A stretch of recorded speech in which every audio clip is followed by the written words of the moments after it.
பெரியவா சரணம். வணக்கம். பெரியவா வானொலியின் காலை நிகழ்ச்சிகளுக்கு உங்களை அன்புடன் வரவேற்கிறோம். முதலில் பெரியவா சுப்பிரபாதம். பெரியவா சரணம். பெரியவா சுப்பிரபாதம் பாடியவர் ஸ்ரீமதி லதா ஸ்ரீதரன் அவர்கள்.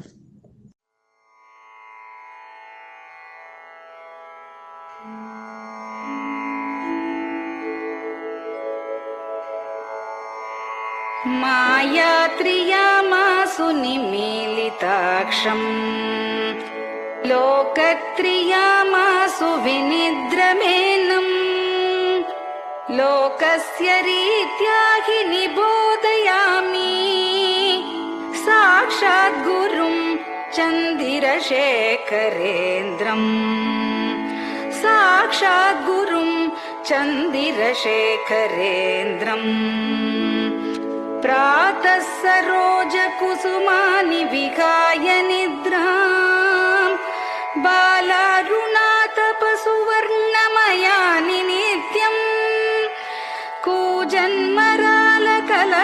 सरवैः स्तुवन्ति श्रीचन्द्रशेखर गुरो तव सुप्रभातम् श्रीचन्द्रशेखर गुरो तव सुप्रभातम् भृङ्गाश्च पीतमधुमत्तविलासिनिभिः युक्ताः सरोजवनजातसुरेणुपीताः त्वां स्तुवन्ति मधुरैः कलगुञ्जनैः स्वैः श्रीचन्द्रशेखर गुरो तव सुप्रभातम् श्रीचन्द्रशेखर गुरो तव सुप्रभातम्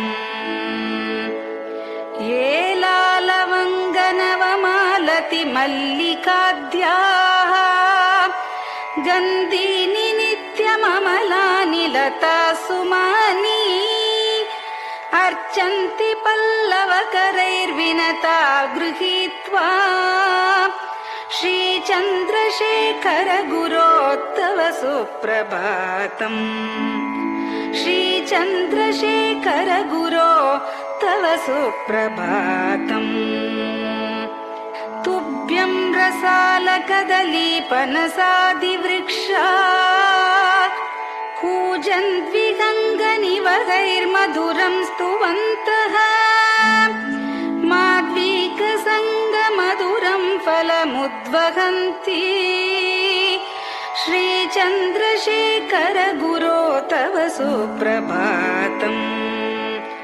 श्रीचन्द्रशेखर गुरो तव सुप्रभातम् कावेरि वारिकृतमञ्जनपूतदेहा वेदादिमन्त्रनिवहैर्मुखरीकृताशा विप्रास्तुवन्ति सततं नतमस्तकात्माम् श्रीचन्द्रशेखर गुरो तव सुप्रभातम् श्रीचन्द्रशेखर गुरो तव सुप्रभातम् भक्ताश्च ते विहितकर्म च या विशुद्धाः भक्त्यार्जिताखिलविशिष्टफलैकहस्ताः त्वद्दर्शनमगतरं परिलब्धुकामाः श्रीचन्द्रशेखर गुरो तव सुप्रभातम् श्रीचन्द्रशेखर गुरो तव सुप्रभातम् भूत्यासितेन वपुषा भुविशैव तत्त्वम् शक्त्यार्पितेन मनसा वरशाक्ततत्त्वम् नारायणेति वदता वदनेन विष्णोः तत्त्वं त्वया प्रकटितं तव सुप्रभातम् तत्त्वं त्वया प्रकटितं तव सुप्रभातम्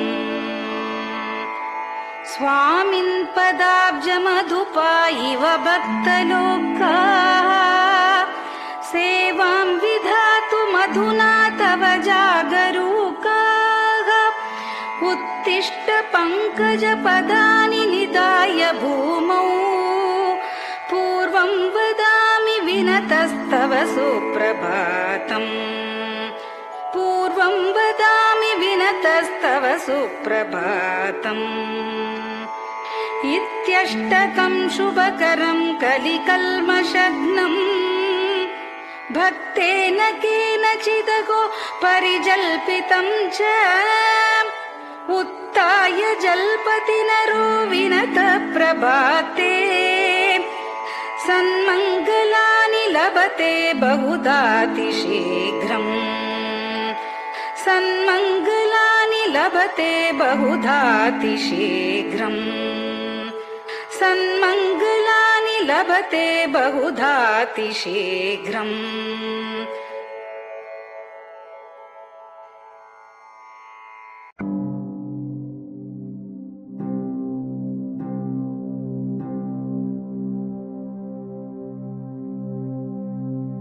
हर हर शङ्कर जय जय शङ्कर हर हर शङ्कर जय जय शङ्कर हर हर शङ्कर जय जय शङ्कर हर हर शङ्कर हर हर शङ्कर जय जय शङ्कर हर हर शङ्कर जय जय शङ्कर हर हर शङ्कर जय जय शङ्कर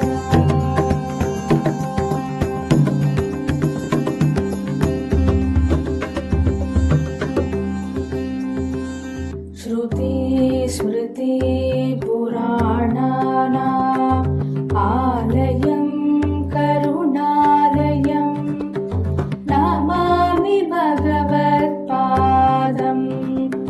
शङ्करं लोकशङ्करं श्रुति स्मृति पुराणानाम् आलयं करुणालयं नमामि भगवत्पादं शङ्करं लोकशङ्करम् हर हर शङ्कर जय जय शङ्कर हर हर शङ्कर जय जय शङ्कर हर हर शङ्कर जय जय शङ्कर हर हर शङ्कर हर हर शङ्कर जय जय शङ्कर हर हर शङ्कर जय जय शङ्कर हर हर शङ्कर जय जय शङ्कर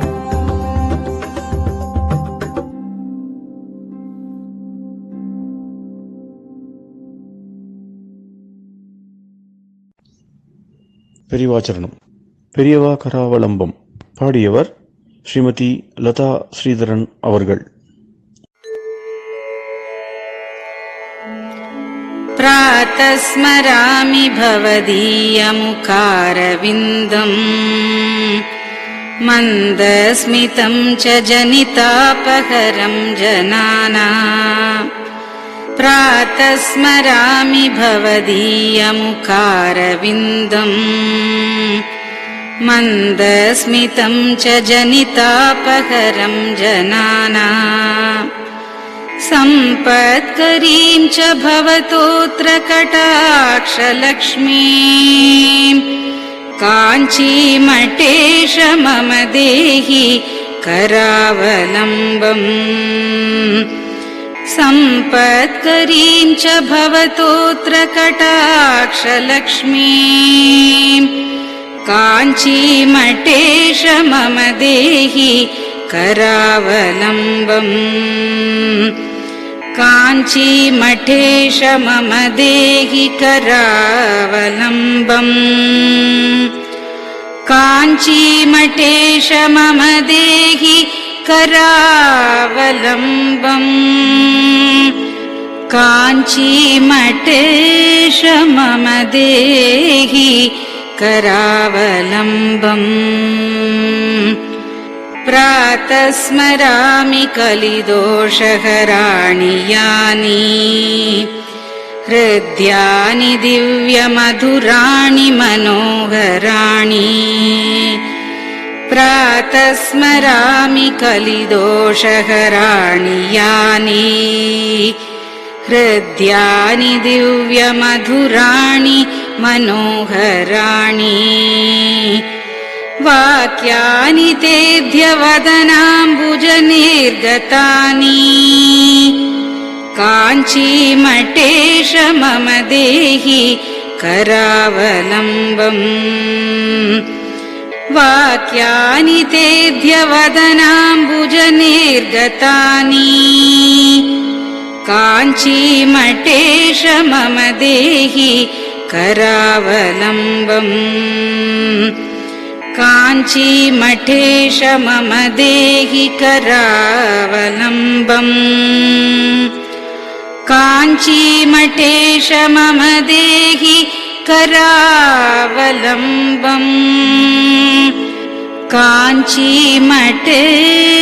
मम देहि करावलम्बम्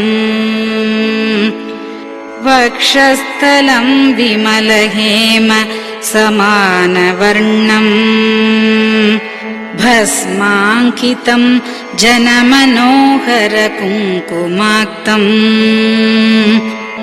वक्षस्थलं विमलहेम समानवर्णम् भस्माङ्कितं जनमनोहर कुङ्कुमाक्तम् प्रातः स्मरामि भवतोऽत्र चिरं महात्मन् काञ्चीमठेश मम देहि करावलम्बम् प्रातः स्मरामि भवतोऽत्र चिरं महात्मन् काञ्चीमठेश मम देहि करावलम्बम्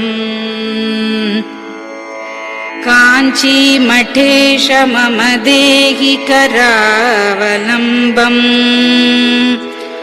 काञ्चीमठेश मम देहि करावलम्बम् काञ्चीमठेश मम देहि करावलम्बम् मत्तेभतुल्यगमनं च निरीक्ष्यतेऽद्य यात्वावनान्तरमनन्तगजाश्च लीनाः मत्तेभतुल्यगमनं च निरीक्ष्यतेऽद्य यात्वावनान्तरमनन्तगजाश्च लीनाः प्रातः स्मरामि गजराजगतिं तवेदम् काञ्चीमठेश मम देहि करावलम्बम् प्रातः स्मरामि गजराजगतिं तवेदम्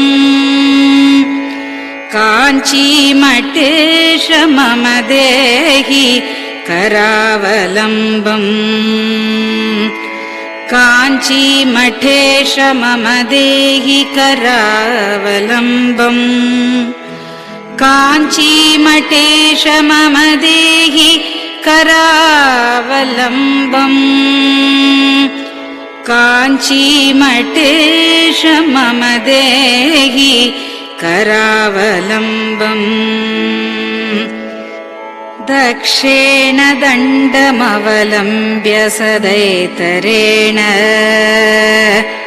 हस्तेन चारुकलशं च विराजमानम्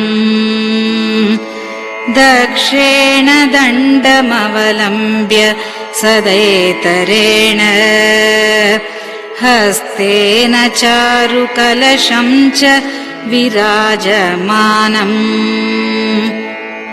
रक्ताम्बरं च तव चारु कटिं स्मरामि काञ्चीमठेश मम देहि करावलम्बम् रक्ताम्बरं च तव चारु कटिं स्मरामि काञ्चीमठेश मम देहि करावलम्बम् काञ्चीमठेश मम देहि करावलम्बम् काञ्चीमठेश मम देहि करावलम्बम् काञ्चीमठेश मम देहि करावलम्बम् विस्मृत्य दोषमखिलं च ममापराधम् त्रातुं च याध्य भगवन् कृतबद्ध दीक्षा विस्मृत्य दोषमखिलं च ममापराधम् त्रातुं च याध्य भगवन् कृतबद्ध दीक्षा प्रातः स्मरामि यति पुङ्गवतेऽनुकम्पाम् काञ्चीमठेश मम देहि करावलम्बम् प्रातः स्मरामि यति पुङ्गवतेऽनुकम्पाम् काञ्चीमठेश मम देहि करावलम्बम् काञ्चीमठेश मम देहि करावलम्बम् काञ्चीमठेश मम देहि करावलम्बम् काञ्चीमठेश मम देहि करावलम्बम् प्रातः स्मरामि भवदीय पदारविन्दम् यस्मात् प्रयान्ति दुरितानि महान्ति तानि प्रातः स्मरामि भवदीय पदारविन्दम् यस्मात् प्रयान्ति दुरितानि महान्ति तानि आयान्ति तानि मुहुरुद्य सुमङ्गलानि काञ्चीमठेश मम देहि करावलम्बम् आयान्ति तानि मुहुरुद्य सुमङ्गलानि काञ्चीमठेश मम देहि करावलम्बम् काञ्चीमठेश मम देहि करावलम्बम् काञ्चीमठेश मम देहि करावलम्बम् काञ्चीमठेश मम देहि करावलम्बम् स्नानाश्च पानाश्च निषेवणाश्च ध्यानाश्च पापानिलयं प्रयान्ति स्नानाश्च पानाश्च निषेवणाश्च ध्यानाश्च पापानिलयं प्रयान्ति हे तीर्थपादानुसवं पदं ते तीर्थं च तीर्थीकरणं भजामि हे तीर्थपादानुसवं पदं ते तीर्थं च तीर्थीकरणं भजामि काञ्चीमठेश मम देहि करावलम्बम् काञ्चीमठेश मम देहि करावलम्बम्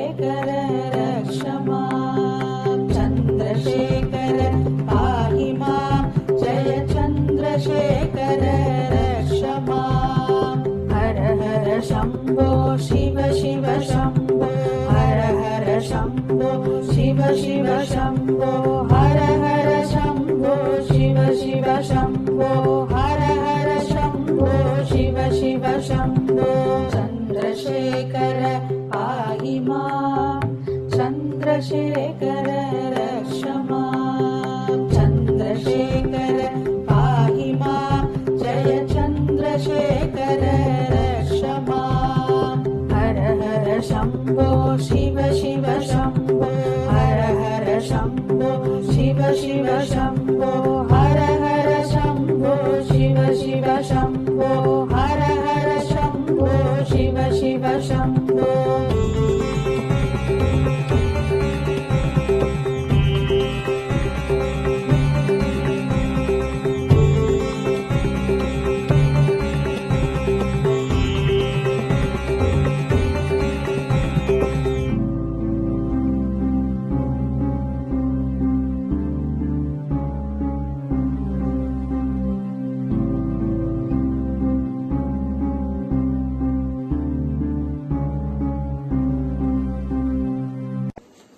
பெரிவா சரணம். பெரிவா வானொலி நேயர்களுக்கு இந்த கொரோனா தொற்றிலேந்து மீண்டு எல்லோரும் ஆரோக்கியம் பெற வேண்டி காஞ்சி மகாபெரிவா அருளிய துர்கா பஞ்சரத்னம் அப்படிங்கிற ஸ்லோகத்தை ஸ்ரீமதி ஹேமா வைத்தியநாதன் அவர்கள் சொல்ல பெரிவா வானொலியில் வழங்கப்படுறது. இது அனைவரும் கேட்டு பாராயணம் பண்ணி பயனடையணும்னு வேண்டிக் கொள்றோம். அதைத் தொடர்ந்து ஸ்ருங்கேரி ஆச்சாரியால் மகாசன்னிதானம் ஸ்ரீ பாரதி தீர்த்த சுவாமிகள் எழுதிய துர்கா பரமேஸ்வரி ஸ்தோத்திரம், இத பெங்களூர் பசவங்குடியில் ஸ்ரீ சத்குரு வேத பாடசாலை நடத்தி வரும் பிரம்மஸ்ரீ டாக்டர் ஸ்ரீனிவாச சர்மா அவர்கள் மாணவர்களுடன் சொல்ல அதையும் பெரிவா வானொலியில் வழங்கப்படுறது.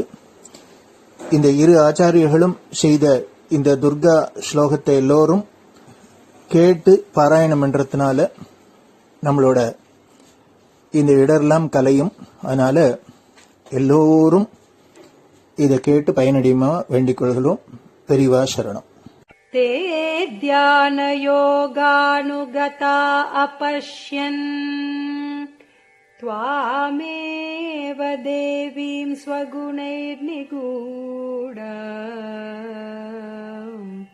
त्वमेव शक्तिः परमेश्वरस्य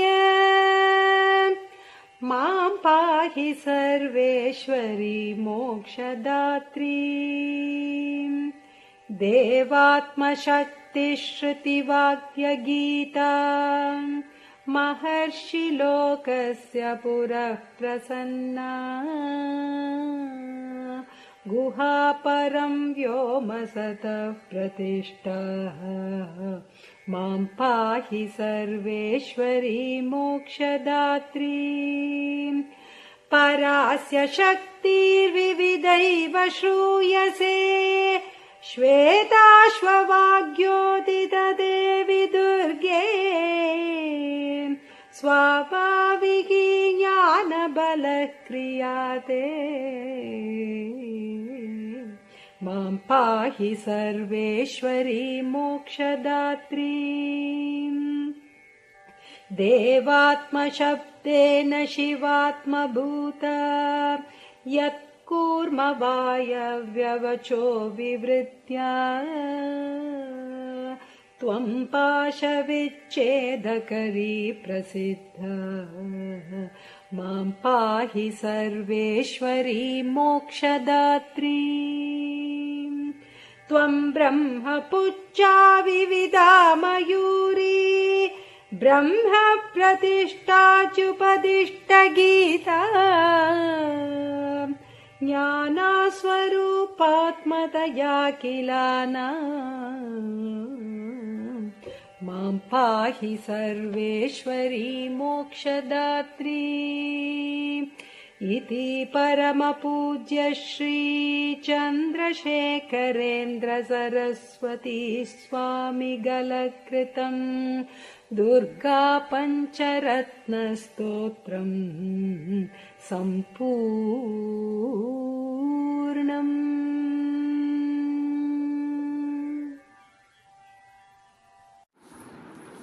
ॐ श्रीगुरुभ्यो नमः। हरिः ॐ। ॐ श्रीगुरुभ्यो नमः। हरिः ॐ। महागणपतये नमः।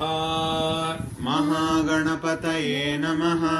वाग्देव्यै नमः। वाग्देव्यै नमः। मातृभ्यो नमः।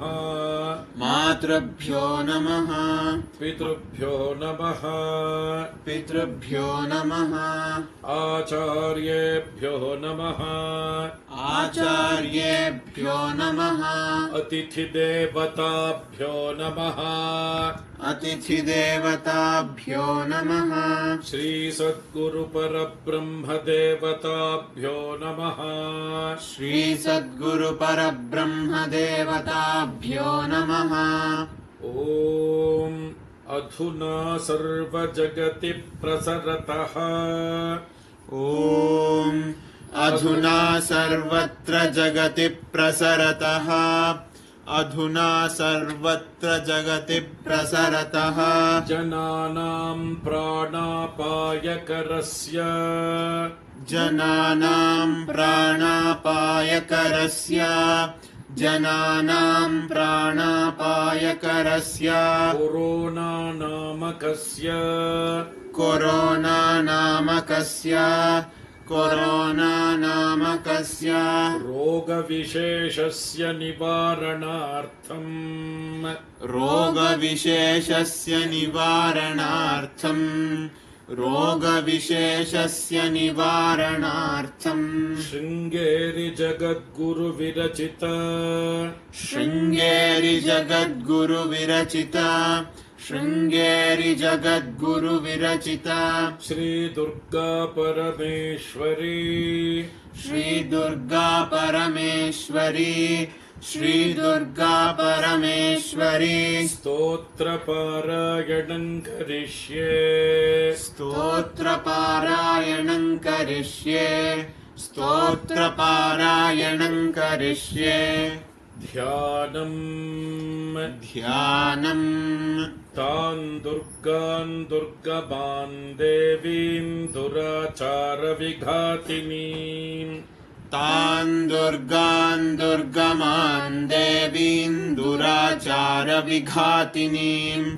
तान् दुर्गान् दुर्गमान् देवीन् दुराचारविघातिनीम्। नमामि भवभीतोऽहं रोगार्णवतारिणीम्। नमामि भवभीतोऽहं रोगार्णवतारिणीम्। नमामि भवभीतोऽहं रोगार्णवतारिणीम्। ॐ दुं दुर्गायै नमः। ॐ दुं दुर्गायै नमः। ॐ दुं दुर्गायै नमः। एतावन्तं समयम्। एतावन्तं समयम्।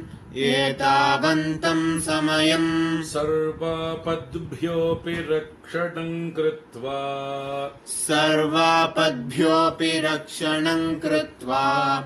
सर्वापद्भ्योऽपि रक्षणं कृत्वा। देशस्य परमिदानीम्। देशस्य परमिदानीम्। देशस्य परमिदानीम्। ताटस्थ्यं वहसि दुर्गाम्बा। ताटस्थ्यं वहसि दुर्गाम्बा। ताटस्थ्यं वहसि दुर्गाम्बा। अपराधा बहुशः खलु। अपराधा बहुशः खलु।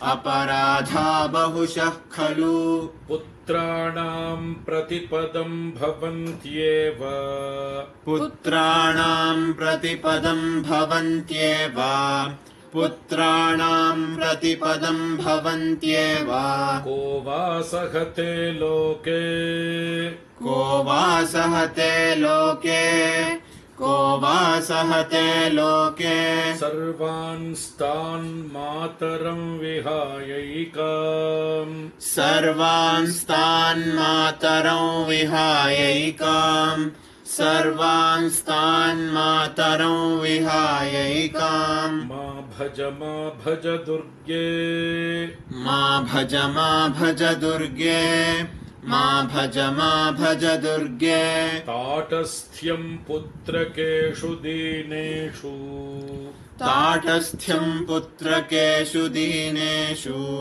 ताटस्थ्यं पुत्रकेषु दीनेषु के वा गृह्णन्ति सुतान् के वा गृह्णन्ति सुतान् के वा गृह्णन्ति सुतान् मात्रा त्यक्तान् वदाम्बिके लोके मात्रा त्यक्तान् वदाम्बिके लोके मात्रा त्यक्तान् वदाम्बिके लोके इतः परं वा जगदम्ब जातु इतः परं वा जगदम्ब जातु इतः परं वा जगदम्ब जातु देशस्य रोगप्रमुखापदोऽस्य देशस्य रोगप्रमुखापदोऽस्य देशस्य रोगप्रमुखापदोऽस्य न स्युस्तथा कुर्वचलां कृपाम् न स्युस्तथा कुर्वचलां कृपाम् न स्युस्तथा कुर्वचलां कृपाम् इत्यभ्यर्थनां मे सफलीकुरुष्व इत्यभ्यर्थनां मे सफलीकुरुष्व इत्यभ्यर्थनां मे सफलीकुरुष्व पापहीनजनतावनदक्षाः पापहीनजनतावनदक्षाः पापहीनजनतावनदक्षाः सन्ति निर्जरवरानकियन्तः सन्ति निर्जरवरानकियन्तः सन्ति निर्जरवरानकियन्तः पापपूर्णजनरक्षणदक्षाम् पापपूर्णजनरक्षणदक्षाम् पापपूर्णजनरक्षणदक्षाम् त्वां विना भुवि परान्न विलोके त्वां विना भुवि परान्न विलोके त्वां विना भुवि परान्न विलोके ॐ शान्ति शान्ति शान्तिः ॐ शान्ति शान्ति शान्तिः श्री सद्गुरु दिव्य चरणारविन्दार्पणमस्तु பெரியவா சரணம். நீங்கள் கேட்க இருப்பது பெரியவா குரல். மகா பெரியவா உபன்யாசங்களில் இருந்து சில பகுதிகள். நமः பார்வதி பதயே கோவிந்தநாம கீர்த்தனம்.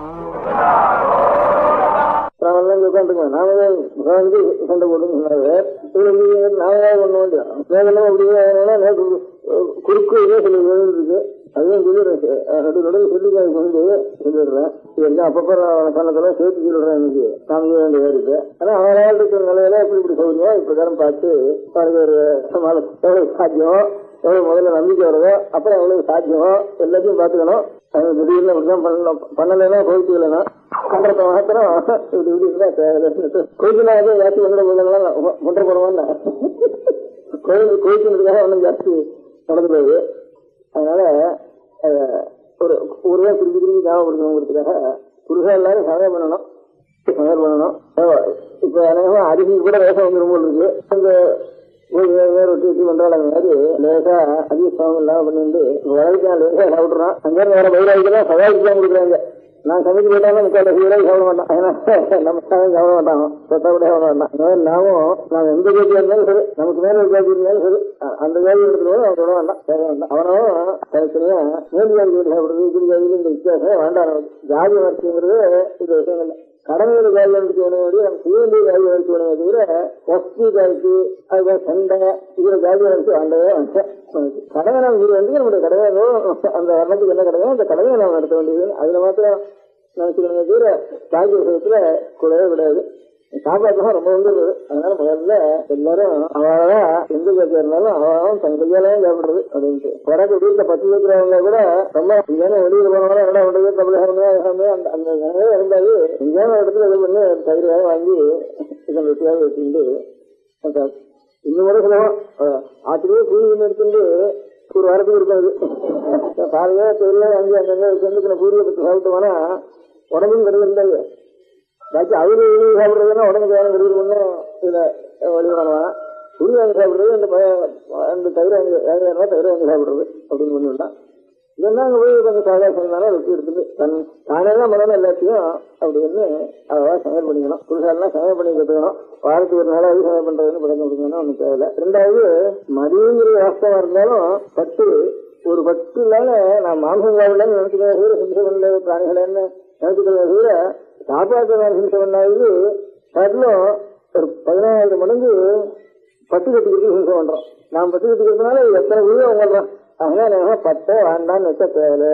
10 நிமிஷம் பட்டு இருக்கு. நம்ம மடத்துல சாமி அந்த விட்டு இருக்கேன். ஹிம்சை பண்ணாம 20 பட்டு இருக்கு.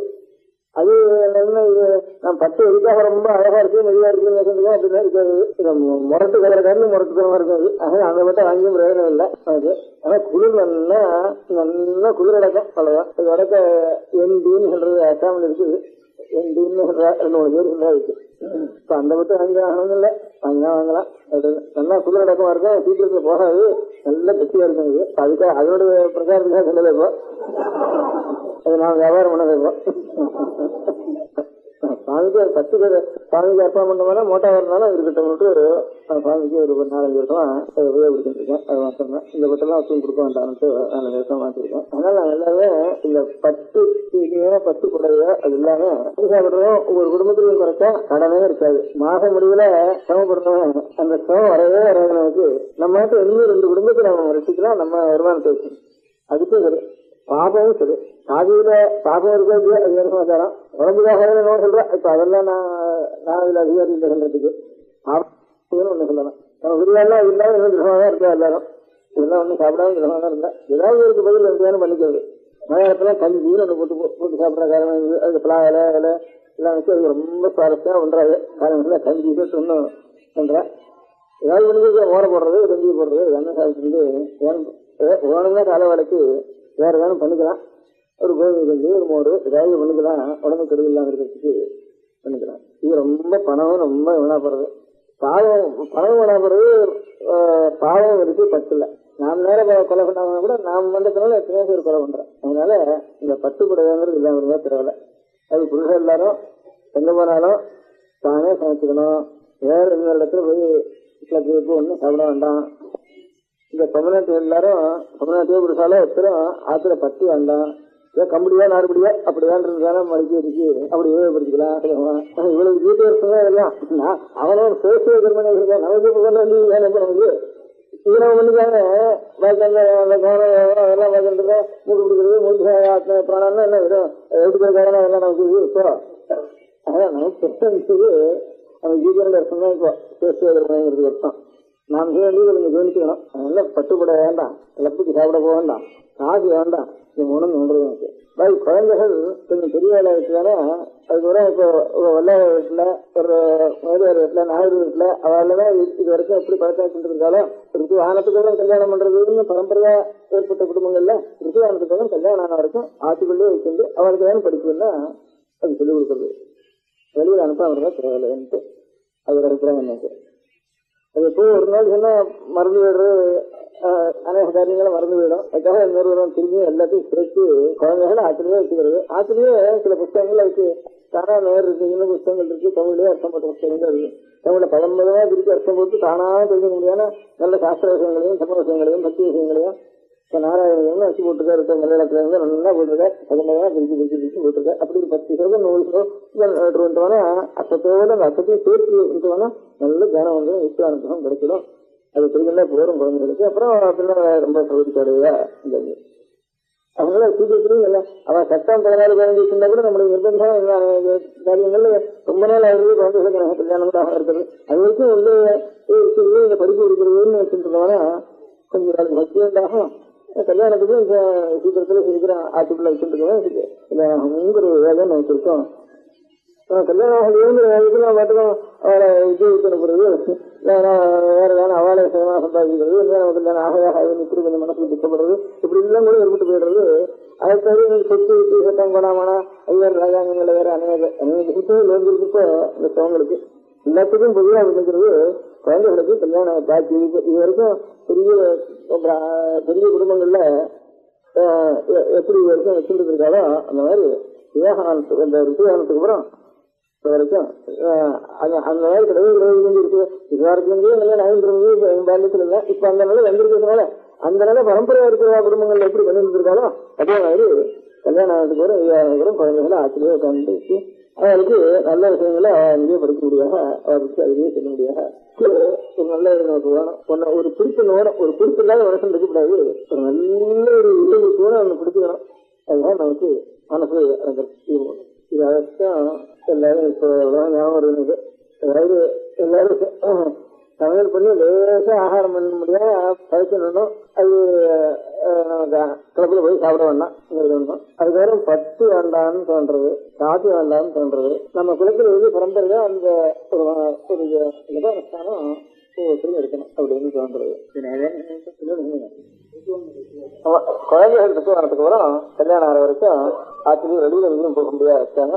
ஆத்திரியை இருந்து அவளுக்கு இந்த பகவத் பக்தி நல்லா தமிழ் அர்த்தம் நல்லா பழமைதான்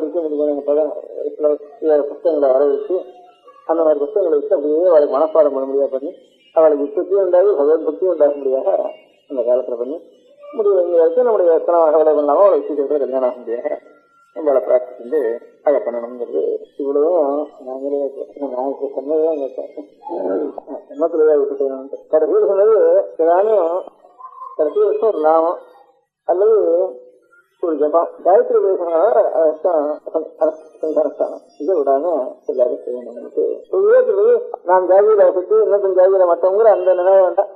நாம் ஜாதிக்கு என்ன கடமை செய்யணும், பகவானுக்கு நாம் செய்ய வேண்டிய இருக்கிறீங்கன்னா லோகத்துக்கு நாம் செய்ய வேண்டிய நம்முடைய கடமை என்ன அப்படிங்கிறது அதுக்காகத்தான் வச்சுக்கணும். இந்த ஜாதி அதுக்கு உபயோகப்படுத்த தவிர அது அந்த காலத்துல இந்த ஜாதிங்கிறது நமக்கு ஜாதி வசதி கருத்துங்கிற ஒரு பேதம் இல்லாம ஆகிறதுக்கு காரணம் என்ன இருந்ததுன்னாக்கா பக்தியும் நிறைய இந்த நேரத்துல இந்த எந்த ஜாதியா இருந்தாலும் பக்தாளா இருக்கிறதால கோயில் ஒன்று வச்சு அவளை சுவாமியா பண்ணி புரிஞ்சு அவளுக்கு உற்சவம் பண்ணி அப்படிலாம் பண்ணிட்டு இருக்கோம். நமக்குலாம் சட்டா மெட்டால் பகவானுக்கு சந்திச்சுட்டால அப்புறம் அவளை கட்டணும் மிகத்தால எனக்கு இருந்து இப்போ இல்லை நாம பூஜா பண்ணது வருஷங்களுக்கு வந்து சிவாலயங்கள்ல சரி விஸ்வாலயங்கள்ல சரி அதுல பகவத்பக்தி நிறைய புரிஞ்சுட்டு போனாக்க கஷ்ட பகவான் மாதிரியே வேலை.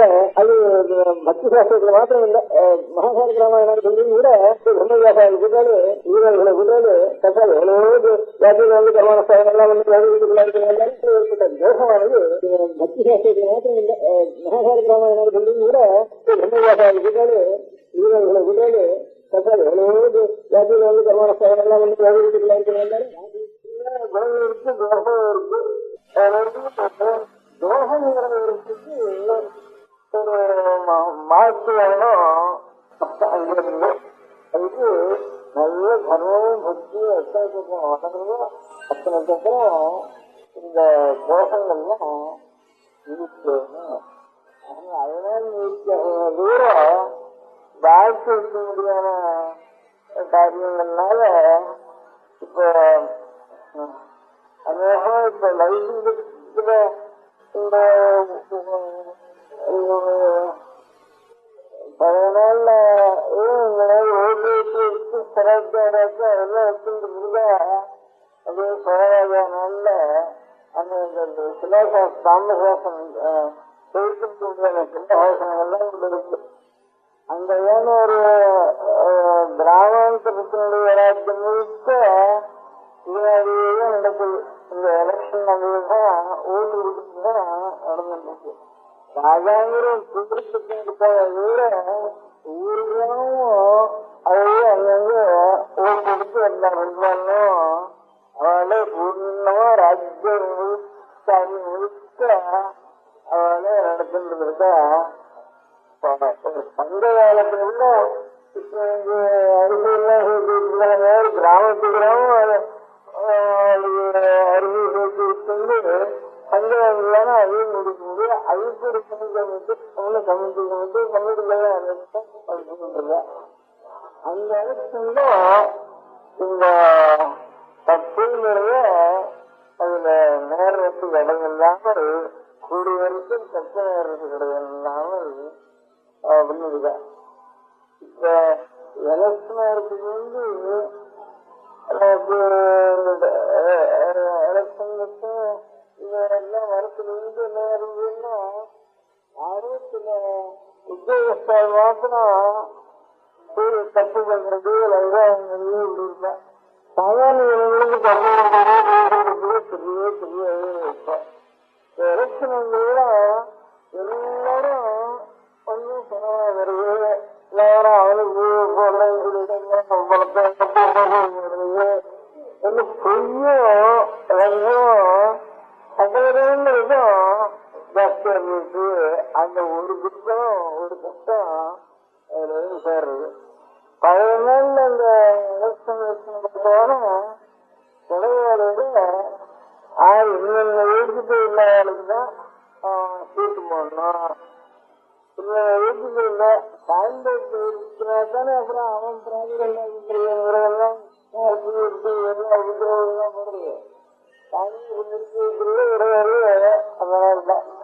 அந்த ஒவ்வொரு கிராமத்துலயும் இருக்கிற கிராமத்து கிராமம் எல்லா பேரையும் வேலை பண்ணிட்டு அந்த கிராமத்துல எல்லாருக்கும் தெரியும். இன்னொன்னு எழுத்து எல்லாருக்கும் வேலைன்னா அவன் எழுத்துக்கு போடும் அப்படின்னுட்டு எனக்கு ஆரோக்கியம் இவனை இருக்கிற எல்லாருக்குள்ள ஆரோக்கியம் அது போடும் அப்படின்ட்டு அப்படி கிடைக்கிறத குளிச்சு சாமி சன்னிதானத்துல வந்து ஒரு பெருமாள் சன்னதியில வந்து ஒரு 5 குழந்தை 4 குழந்தை எடுத்து அந்த குளிச்சு குடிச்சு சீட்டுகளை சின்ன சின்ன சீட்டு போட்டா அதை பற்றி குளிச்சுட்டு குளிச்சுட்டு ஆனந்தம் உதாரணம் எப்படின்னா ஜாஸ்தி குளிச்சுட்டு வந்துருது. அதுதான் கிடைக்க பிராவதி நடக்குது. இந்த பிராவதி விஷயத்துல ஜாஸ்தி இருந்து வந்துருது. அதுதான் கையில வரும். அதுல இருந்துருக்குங்க. இல்ல அப்படியான மைனாரிட்டியா இருக்கிற வந்தாலும் பாவம் இருக்கிறதுனால என்ன எழுதியதான் போடணும் அப்படின்ட்டு இவ்வளவு எழுதி இருக்கிறாளுக்கு உனக்கு ஆறுக்கு போடணும்ட்டு அப்படி ஓட்டுங்க. அப்போ இவன் இந்த ஸ்டாண்டர்ட் தீர்மானம் வந்து அவன் அவன் அபராதங்களை பார்த்து அதுல சண்டை வந்து அதுல லங்கம் எடுத்து அதுல போய் சொல்லி இந்த தோஷங்களே இல்லாமல் அந்த வேலைக்கு நடந்திருக்கு. ஆனா அதுவோ வைக்கிறது முடியாதோ அது அவளுடைய வேலை. அது நான் பார்த்திருக்கேன். எல்லாம் வீட்டுக்கு இருந்தாலும் போட வேண்டியது அப்படி இருக்கிறாரு கொடுக்க வேண்டியது கொடுத்துட்டா குழந்தை வந்து எதிர்கொள்ள வேண்டியது எடுத்து அப்பேற்பட்டாக 5 வருஷத்துக்கோ 3 வருஷத்துக்கோ இருக்க வேண்டியது. அதுக்கப்புறம் திரும்பி அந்த வேலை கொடுக்க வேண்டியது. குடிச்சு போயிட்டு இருக்கிறது வேறு 4 ஆண்டு எல்லாரும் தப்பு பண்ண முடியாத நிலைக்கு அந்த பயம் இருக்கு. அதுக்கு அந்த ஓடுறது பண்றது நல்ல முடிவு என்னென்ன அத்தனை வேஷங்களும் வந்து சேர முடியாதுன்றது இப்ப இந்த அந்த நாள்ல இருக்கிறப்ப கிடையாது. சாமி சன்னியாசத்துல வந்து பக்தியோட உனக்காக எல்லாரும் படித்தாலும் அவனுக்கு போதும் அப்படிங்கிறது. அப்படி வேணும்னா நடக்கட்டும் அப்படின்னு இந்த யோகங்களுக்கு இடம் இல்லை. அந்த நடக்கிறது அதனால அந்த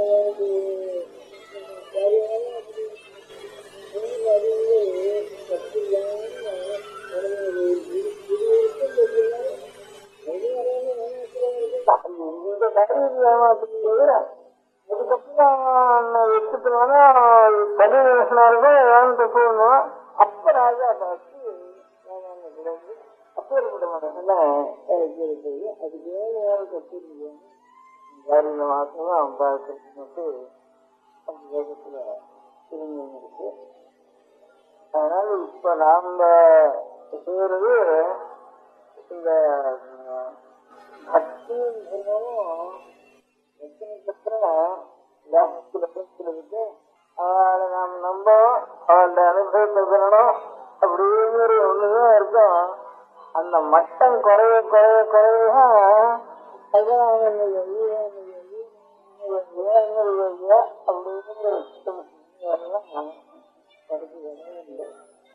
நம பார்வதி பதையே.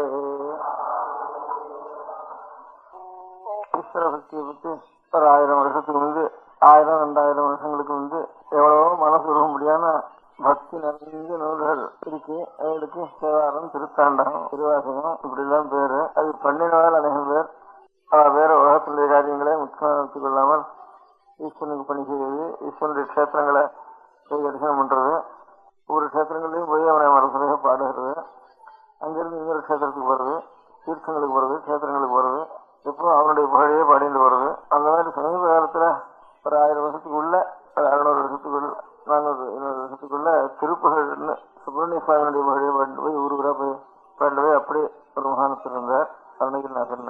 நாளைக்கு பத்னத்துல கோவில்ல அவருடைய விக்கிரகத்தை கூட பிரதிஷ்டை பண்றேன்.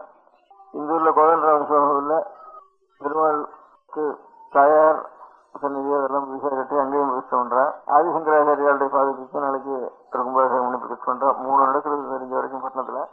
அந்த தேவாரங்கள் திருத்தாண்டகம் 1000 வருஷத்துக்கு முந்தி இருந்த தமிழ் இருக்க முடியாத உயர்ந்த நூல்கள் எல்லாம் செய்தவர்களை பத்தி அநேகம் பேர் செய்திருக்காங்க. அவளை பத்தி எல்லாம் அநேக சரித்திரங்கள் இருக்கு. அதுல முக்கியமான சரித்திரத்துக்கு பெரிய புராணம்னு பேரு, அது எழுதினவருக்கு சேக்கிழார்னு பேரு. ஒரு சுந்தரமூர்த்தி நாயனார் இருந்தார், அவருடைய புராணம், அவருடைய கதை அதெல்லாம் இருக்கு. இந்த மாதிரி கதைகள் எல்லாம் சில இடங்கள்ல சில பேருக்கு சில மனிதர்களை மனுஷாலை பத்தி குறிக்கிற காலத்துல ஷடங்கவி ஷடங்கவின்னு சில பேருக்கு பேர் எழுதியிருந்தது. பழைய புத்தகங்கள் எழுதியிருக்கு. ஷடங்கவின்னு ஒருத்தர் வந்தார், அவர் இந்த மாதிரி சொன்னார் அப்படின்னு ஷடங்கவின்னு எழுதியிருந்தது. ஷடங்கவின்னு என்னடான்னு புரியல. அப்புறம் இந்த கோவில்ல செவரில் எழுதியிருக்க கல்வி செவரில் கல்வெட்டுன்னு வெறும் சிலாசாசனம்னு எழுதிவாரு, கல்லில் வெட்டியிருக்கிற சாசனம். அதுலயும் ஏதாவது அந்த ஊர்ல நடந்த ஒரு உடம்படிக்க ஒப்பந்தம், கோவிலுக்கு செய்ய வேண்டிய ஒரு தீர்மானம் இவைகளெல்லாம் சொல்லிட்டு அந்த ஊர்ல 6 பெரிய கணக்காரரோ சபைக்காரரோ அதாவது கையெழுத்தெல்லாம் போடுற வழக்கம். இவை இப்படிக்குன்னு போடுற மாதிரி இவை அப்படின்னு கையெழுத்து போடுற வழக்கம். அதுல இன்ன கிரமவித்தன், இன்ன சடங்கவி அப்படின்னு டைட்டில். இப்போ சாஸ்திரர் முதலியார் அப்படின்னு சொல்ற மாதிரி. அப்போ அந்த காலத்துல கிரமயுக்தன் ஷடங்கவி. கிரமயுக்தன்னு அர்த்தம் இந்த வேதத்துல பதம் கிரமம்னு இப்ப தனபாட்டின்னு சொல்ற மாதிரி கிரமம் சொல்றவனுக்கு கிரமயுக்தன்னு வேற வந்த நாள்ல அப்படின்னு அந்த சிலாசாசனங்கள்ல வேறு இருக்கு. அதையும் ஷடங்கவின்னு வருது. இந்த நூல்கள்லயும் ஷடங்கவின்னு வேறு வருது, செவத்துலயும் சடங்கவின்னு பேர் வருது. இந்த சடங்கவின்னு என்ன அர்த்தம்னு பிரச்சனை புரியாம இருந்தது. அதுக்கப்புறம் இதுல இந்த சோழராஜ்யம் ரொம்ப உச்ச நிலையில் இருந்த காலத்துல இந்த சோழராஜ்யத்தில் கோதாவரி கரை வரைக்கும் ஒரு காலங்கள்ல போய் அந்த ராஜ்யங்களுக்கெல்லாம் அந்த ராஜ்யங்கள்லாம் சுவாதீனம் பண்ணிட்டு அந்த நாடுகளுக்கு ராஜாக்களை, அந்த பரம்பரை ராஜாக்களை அந்த ராஜ்யங்களை ஸ்தாபிச்சு இவன் மேல்பார்வை பார்த்துட்டு அவளோட சம்பந்தங்கள்லாம் பண்ணிட்டு அப்படி இருந்த ரொம்ப தூரம் வடக்க வரைக்கும் கலிங்க தேசம் எல்லாம் கூட சோழராஜ்யத்துடைய சுவாதீனத்தில் இருந்தது. தெற்க மலையாள ராஜ்யம், பாண்டி ராஜ்யம், சேர ராஜ்யம், பாண்டி ராஜ்யம், அப்புறம் ஈழராஜ்யம், சிங்கள ராஜ்யம், வடக்க தெலுங்கு தேசம் முழுக்க, அதுக்கும் தெலுங்கு தேசத்துடைய வடகோடியில் இருக்க முடியாத கலிங்க ராஜ்யம், இவ்வளவும் சிவராஜ்யாருடைய ராஜாக்களுடைய சுவாதீனத்தில் இருந்தது. அப்ப அந்த காலத்துல கங்ககொண்ட சோழபுரம்ங்கிறதான் தலைநகராக இருந்தது. முதல்ல தஞ்சாவூர் இருந்தது, அப்புறம் கங்ககொண்ட சோழபுரம்னு ஒரு ஊர் இருக்கு. அது இப்ப கும்பகோணத்துல இருந்து 15 மைல் இருக்கு வடக்க, கொரடத்துக்கு வடக்க இது. இருந்தாலும் இப்ப கிருஷ்ணாவளி ஜில்லாவில் சேர்த்திருக்காங்க. கும்பகோணத்துல இருந்து 15 மைல் தான் இருக்குது. அந்த கங்ககொண்ட சோழபுரம் தான் தலைநகராக இருந்தது அந்த காலத்துல. இவ்வளவு ராஜ்யத்துக்கும் கலிங்க ராஜ்யம் முதற்கொண்டு சிங்களம் வரைக்கும் இருக்க முடியாத எல்லா ராஜ்யத்துக்கும் தலைநகராக இருந்தது அந்த கங்ககொண்ட சோழபுரம்.